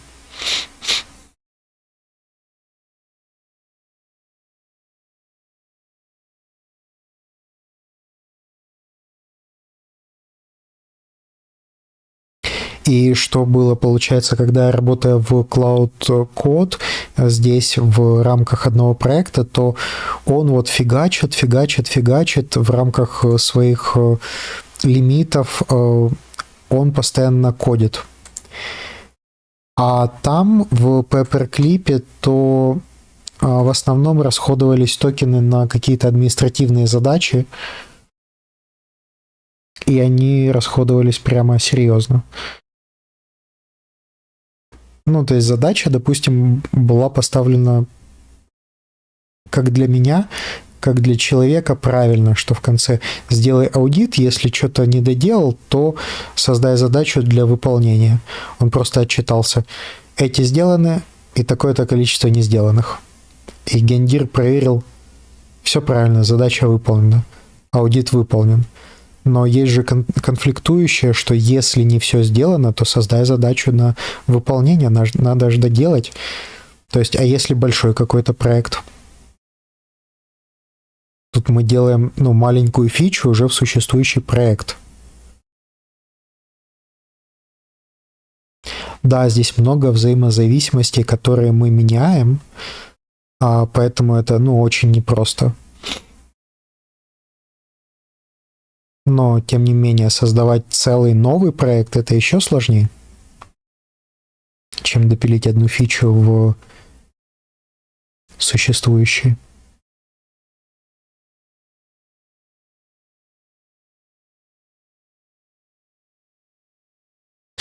Так, надо чуть-чуть пододеться. Я слежу. Все, что происходит, вижу.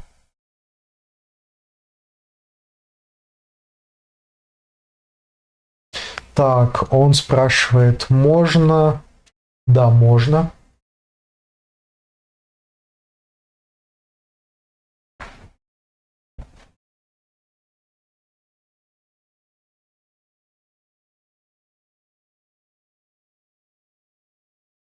Так, check specific action. Key is... Да, делай. Занимайся. У меня к тебе есть доверие. Делай. Делай.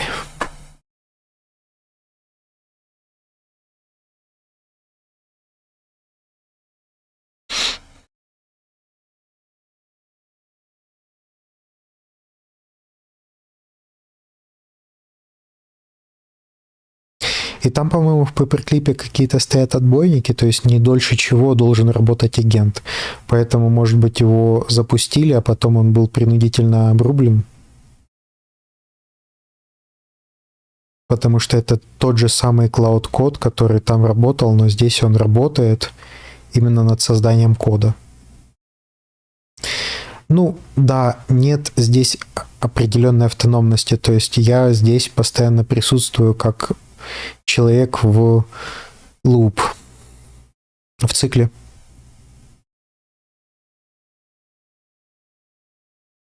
Человек в цикле.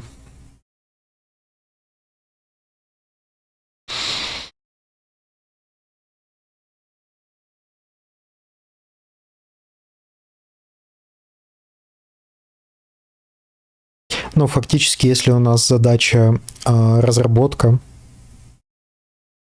если мы можем менеджерить ИИшку, то, в принципе, да, Cloud Code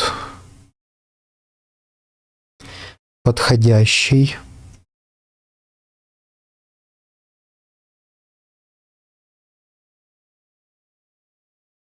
Я думаю, все-таки как-то можно работать с Paperclip. Я думаю, все-таки как-то можно работать с ним.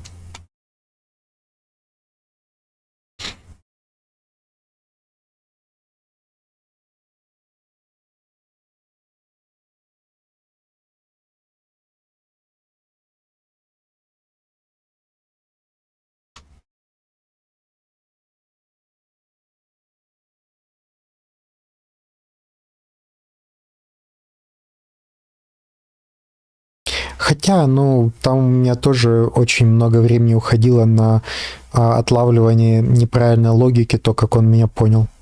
То есть каждую задачу я открывал, находил И даже, по-моему, не с первого раза он понимал, что я от него хочу. То есть даже давал правки, переспрашивал, и все равно находил там какие-то дополнения, что не так сделано.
Ну, хочется именно за сутки, за 24 часа закрыть задачу.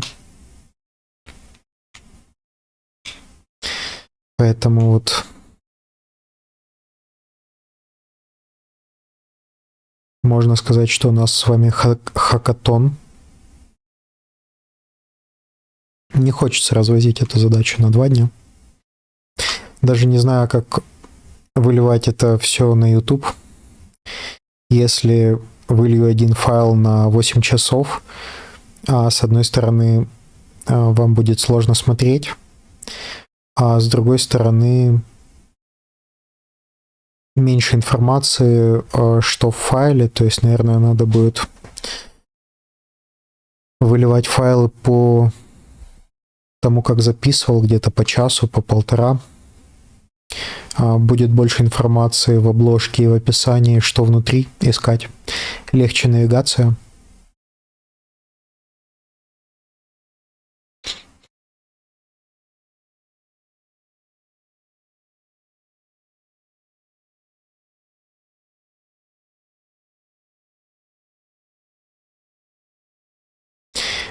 Я так понимаю, он по поиску ищет просто пустые буквы Т, чтобы обернуть их в правильные вот такие вот A18N.T.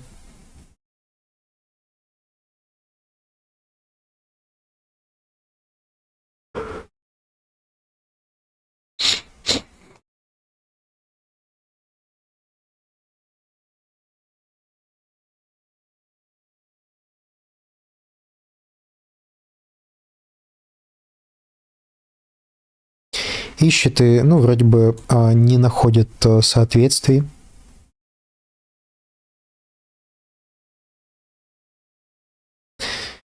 Ну, причем это изначально он же писал код.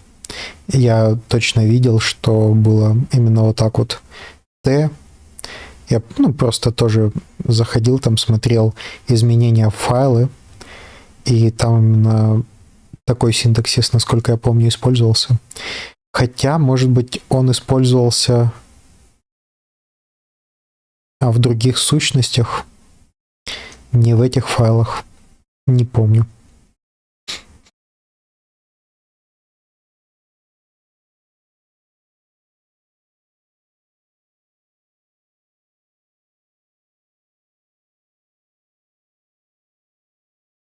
Интересно будет глянуть, как построена проверка роботом на проекте Paperclip.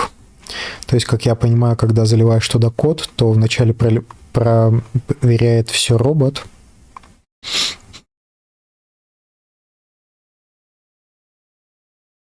И только если да, и только если нет конфликтов с current branch, то тогда уже можно запросить слияние.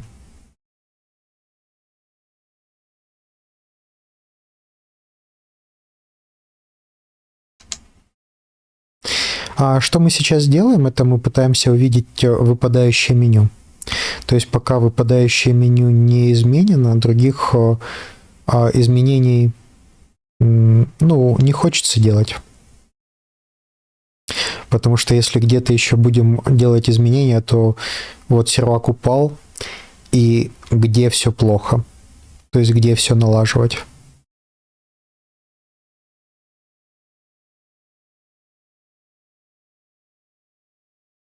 Это он статистику показал.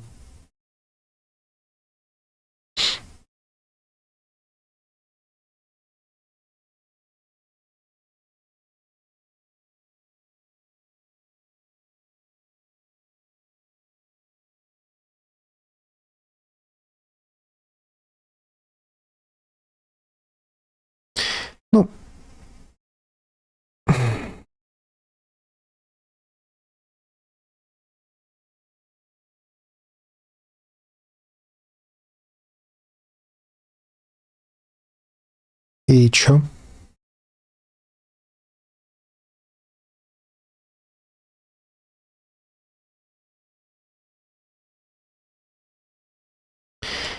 Какие результаты?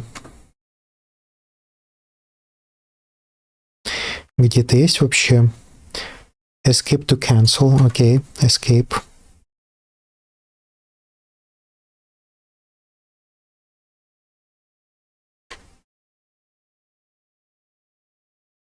Какие результаты?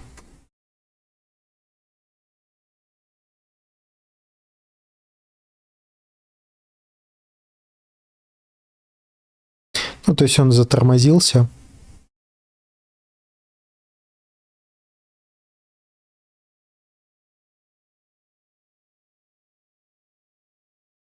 А мы попробуем, пока он все это делает, мы попробуем установить заново. Мы уже записали последовательность.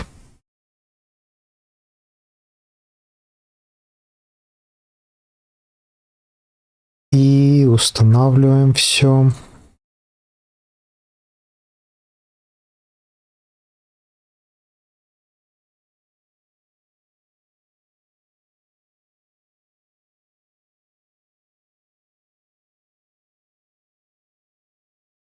И посмотрим, поднимется сервак или нет. Он еще думает, но я так понимаю, что он отловил все критические ошибки.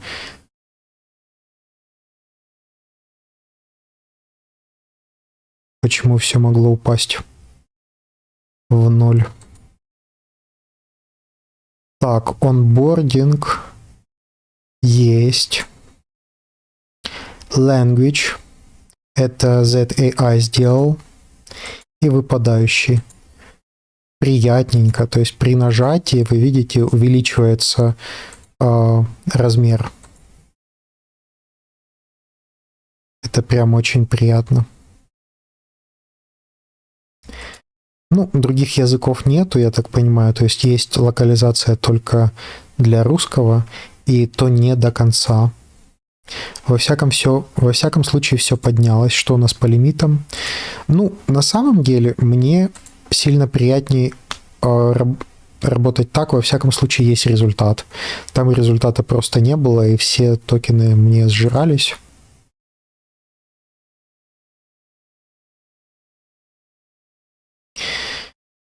Первое, я хочу сказать тебе спасибо, выразить благодарность. Ты все починил, и сервак запустился.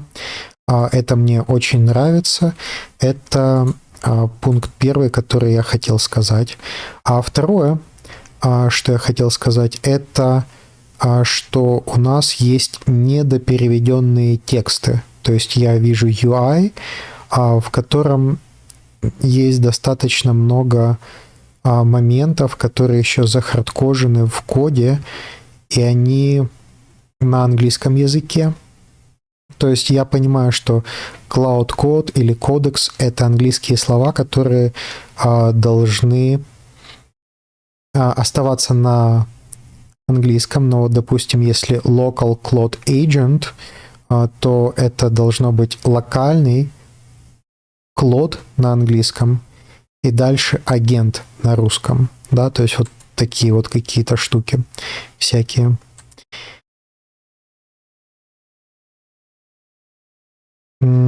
Поэтому найди, пожалуйста, файлы, которые еще не допереведены,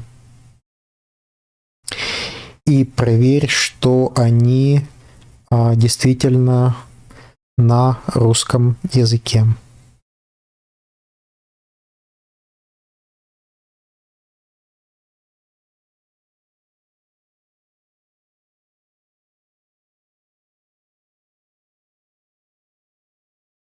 Так, а мы попробуем допройти этот онбординг. Ничего не делай. У нас такая вот крутая задача, ничего не делает для оркестратора. Ну, нарядненько. Issues вот еще, да, тут задачи. Properties, in progress, medium, onboarding, без родителя, нет блокеров, добавить под задачу, создано, you, April, just now. Ну, то есть очень-очень близко. Уже очень близко. Choose file, description. А здесь еще это не выпадающая менюха, то есть здесь надо сделать именно выпадающую менюху.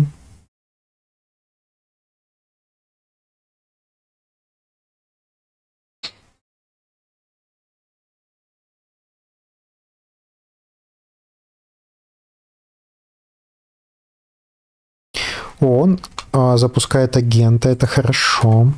То есть он не себе забивает память.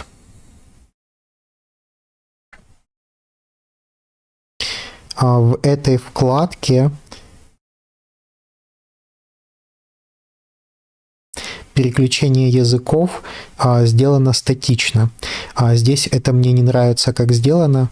Мне больше нравится, как сделано в онбординге. Там есть такой вот выпадающий дропдаун, в котором можно выбирать язык. Мне хочется, чтобы точно такой же выпадающий язык, как в онбординге, был в сеттингсах.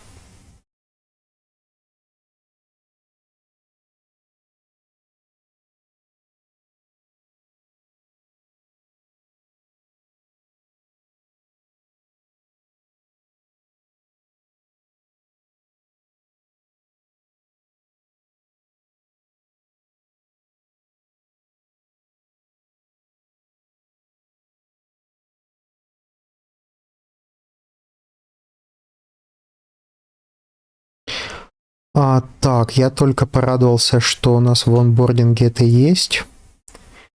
Здесь есть, а здесь...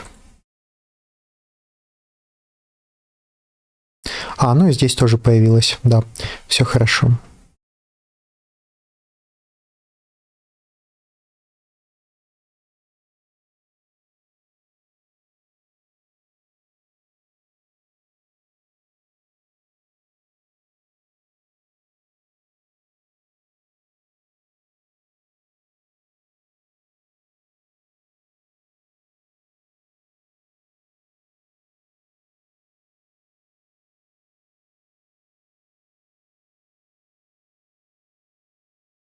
Ну да, вот так вот сравниваешь агентов, сравниваешь инструменты и думаешь, что лучше работает, как лучше работает,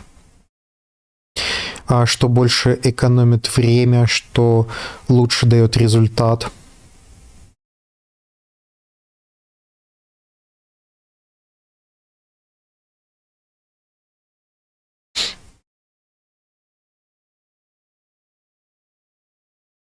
Но попробовать подключить какие-то там бесплатные LLM-ки сюда же в Paperclip и дать ему задание построить весь проект от начала до конца. А, ну вот я попытался ему дать каждые полчаса задачу, выполнена ли локализация. Он ее запускал и говорил, что блокирована задачей 20, но с задачей 20 ничего не делал, а задача 20 успешно выполнила анализ и обнаружила, что есть ошибки, и не исправляет их. Да.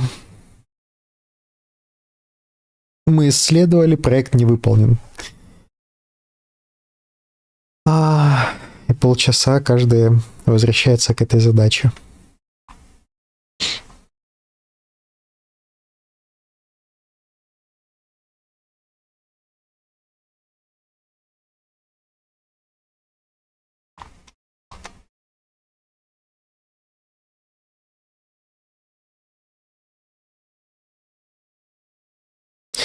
Так, взял задачу в исполнение насчет дропдауна, переключения языков.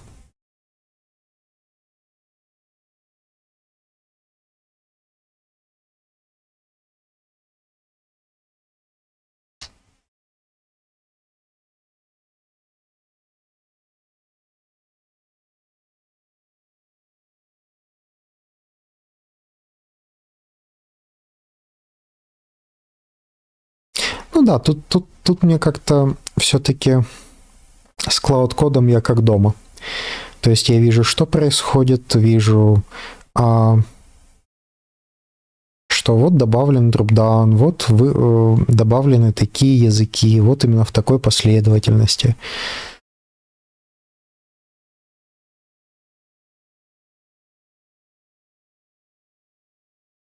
Все сразу.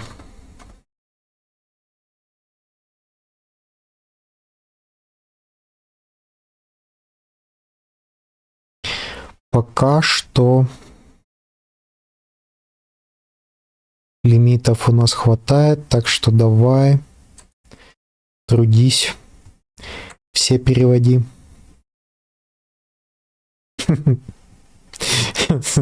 Может быть, после пепперклипа я перестану жаловаться на то, что клауды не полностью агентские и раз в 15 минут требуют моего участия. Может, для меня это уже будет как... Те просто списывают все лимиты, токены и просто по кругу ходят, а этот хоть спрашивает что-то и что-то делает новое, существенное, фундаментальное для проекта.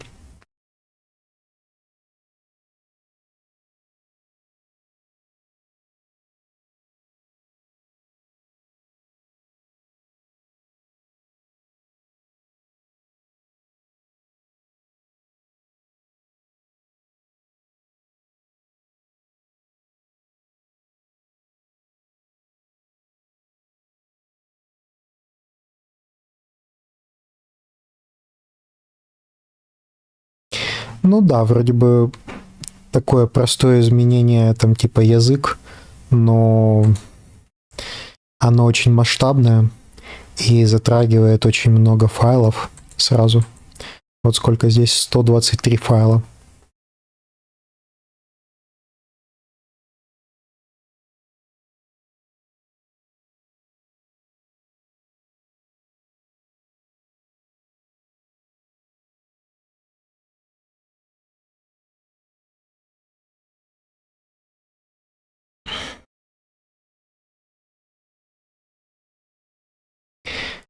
Импорт библиотеки, локализации. Добавлена константа. И захардкоженный текст изменен на переменную согласно вот этих вот нормативов. Хотя вот да, это я тут смотрел, тут написано просто Т. Значит, здесь просто Т приемлемо.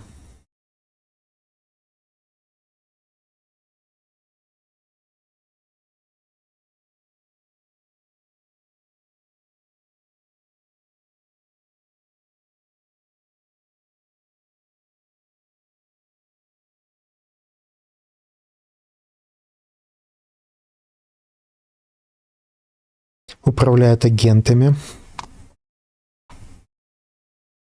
раздает права.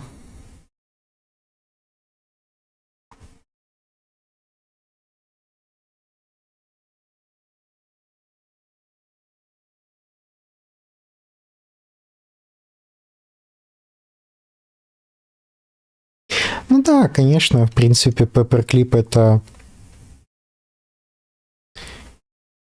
3 человека делают проект, а антропики — это там, я не знаю, с целыми штатами, с правительством были договоры на использование. Там команда разработки большая. Ну и продукты они быстро и много новых выкатывают тоже.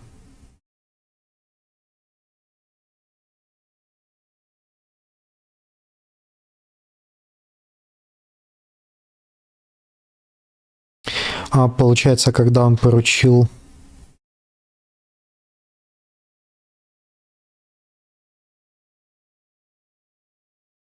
агенту, то мы особо не видим, что происходит.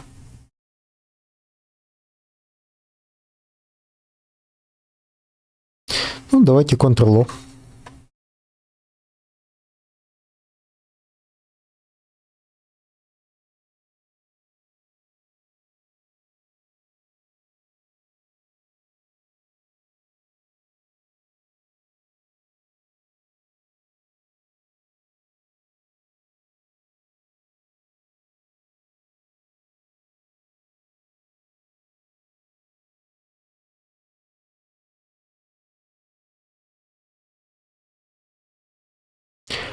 Ctrl-E to show all.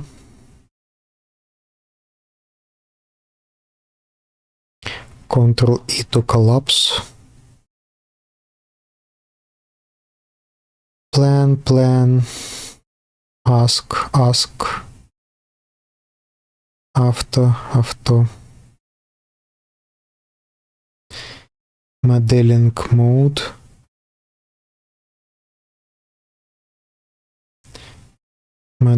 mode, it's a technical term, plan.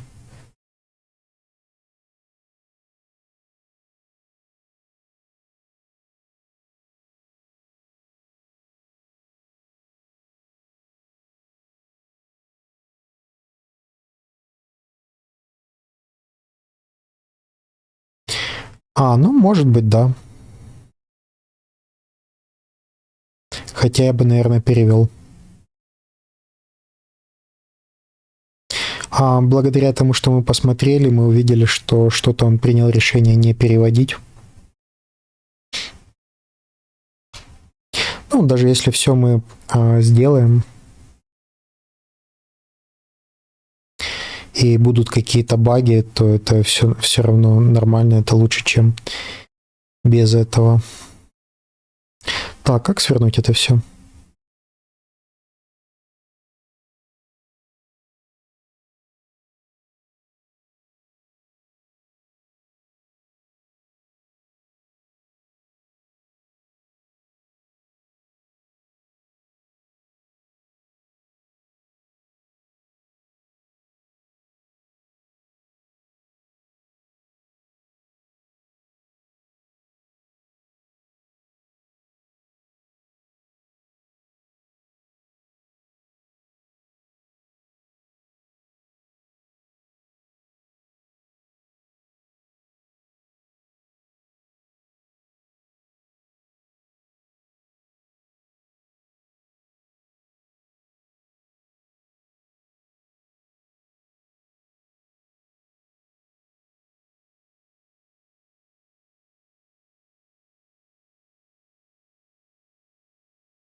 Я попросил его вывести те места, где решил не переводить на русский, потому что потом забуду. А сейчас, пока помню, я это закинул туда в контекст. И агент, может быть, наверх не вернет нужное количество информации, и это там потеряется внутри. Ну, грубо говоря, если мы будем переводить на китайский, и там ask и plan на английском языке, но это ж не дело. То есть это должно быть спрашивай и планируй. И на русском языке, и на китайском это должно переводиться. Это ошибка о том, что это непереводимые штуки. Что это какая-то там модель. Ну, модель, да, но надо же понимать, о чем она. Если это на другом языке, там на хинди каком-нибудь, на испанском.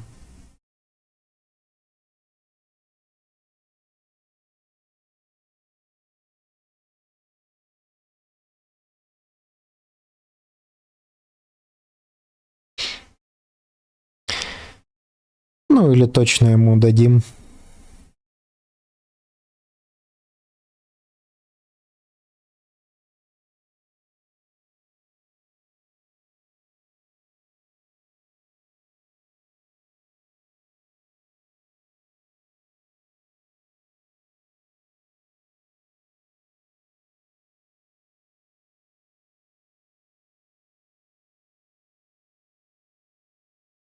Нужно переводить на русский и добавить в переменные и подобное.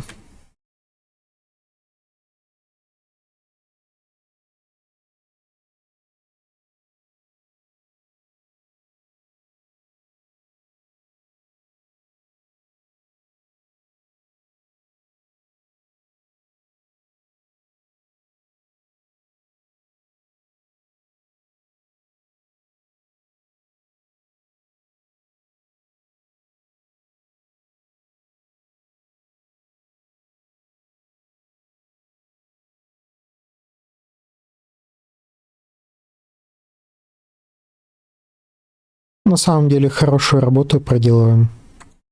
Разобрались в чужом проекте, в структуре файлов, аккуратненько вписали себя в структуру, меняем захардхоженное на переменные.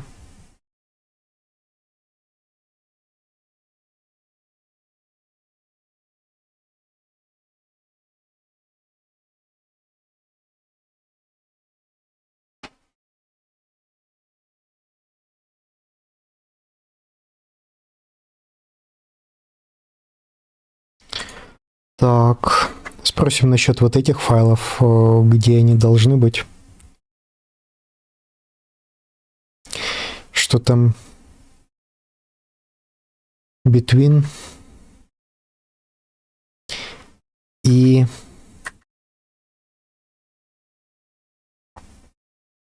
какой тут еще файл? Нужно ли коммитить? Что за файлы?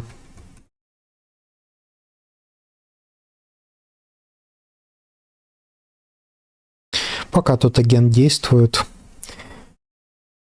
npm log YAML.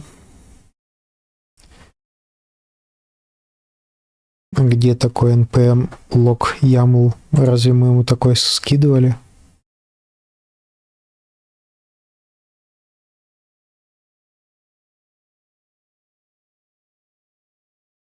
Он и так закомичен.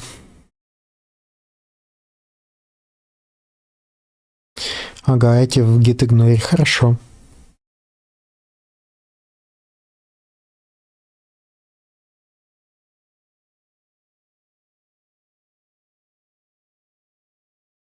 Договорились.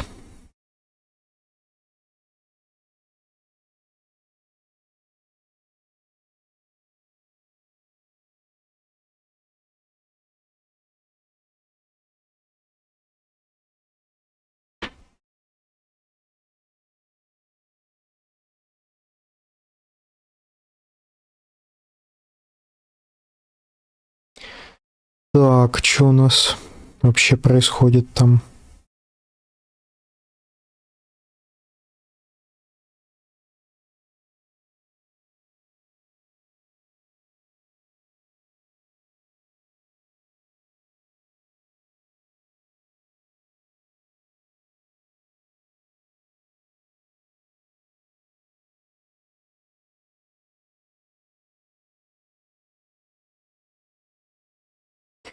По-моему, там бывает он, что зависает. Его надо как-то через интерфейс. Или он что-то думает. Меня смущает, что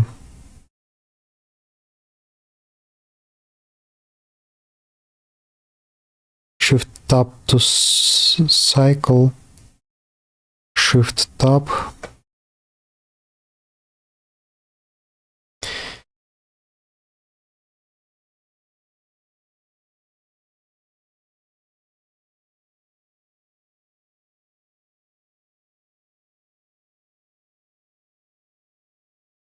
Три раза как-то запустилось.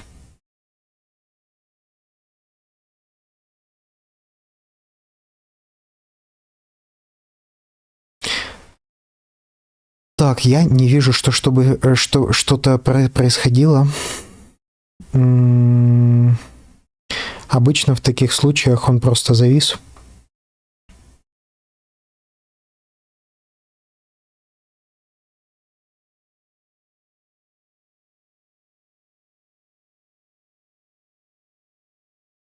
Растормозился, я уже хотел его...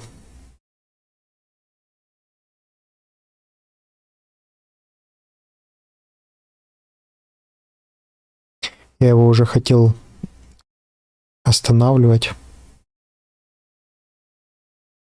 потому что не было вот этого интерфейса, и я подумал, что он просто заглючил.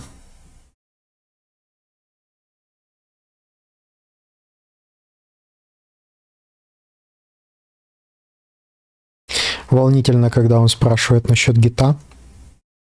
Я надеюсь, он не будет пушить, коммитить. А то они такие: я выполнил большую работу, сейчас запушу, закоммичу. А у нас ответственная штука, то есть перед международной командой работаем. Мусорные коммиты не солидно.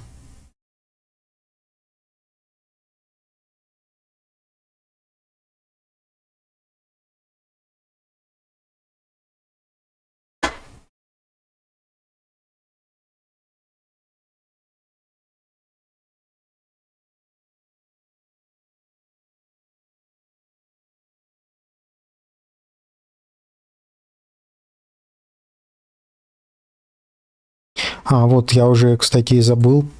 Хорошо, что мы тогда отправили этот контекст, что нашли, залезли внутрь, нашли, что он там недоперевел, субагент.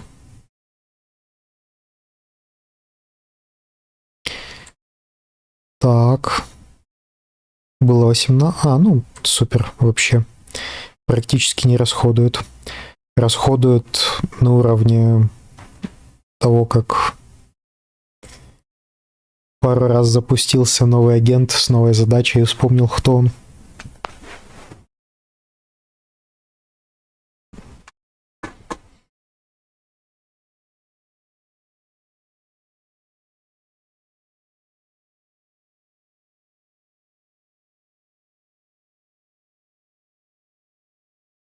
Ну ладно, раз он...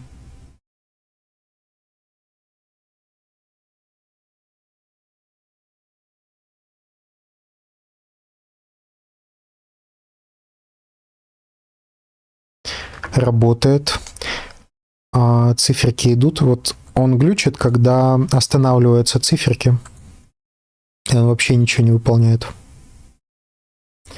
Тогда его надо просто вот так вот растормаживать, шевелить, активизировать.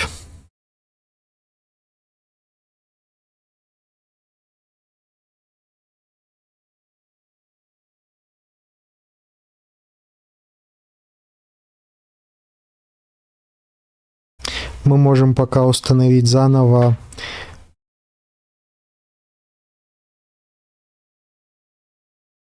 Paperclip и посмотреть, сработала ли выпадающая менюха в Settings. А, уже применилось. И уже сработало, и не надо переустанавливать. Это хорошо. Это приятно. То есть, получается, это мы уже тестировали.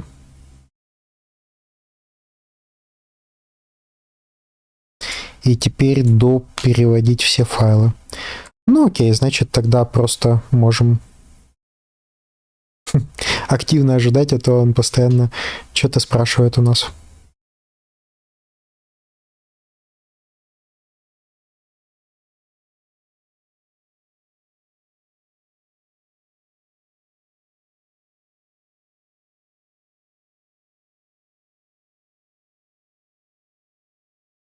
Ладно, остановлю запись и продолжу, когда он уже начнет делать что-то интересное, активное, потому что, ну, я понимаю, там я делаю какие-то действия, что-то исправляю, но когда мы просто ожидаем, ну, тут особого опыта нету, поэтому остановлю.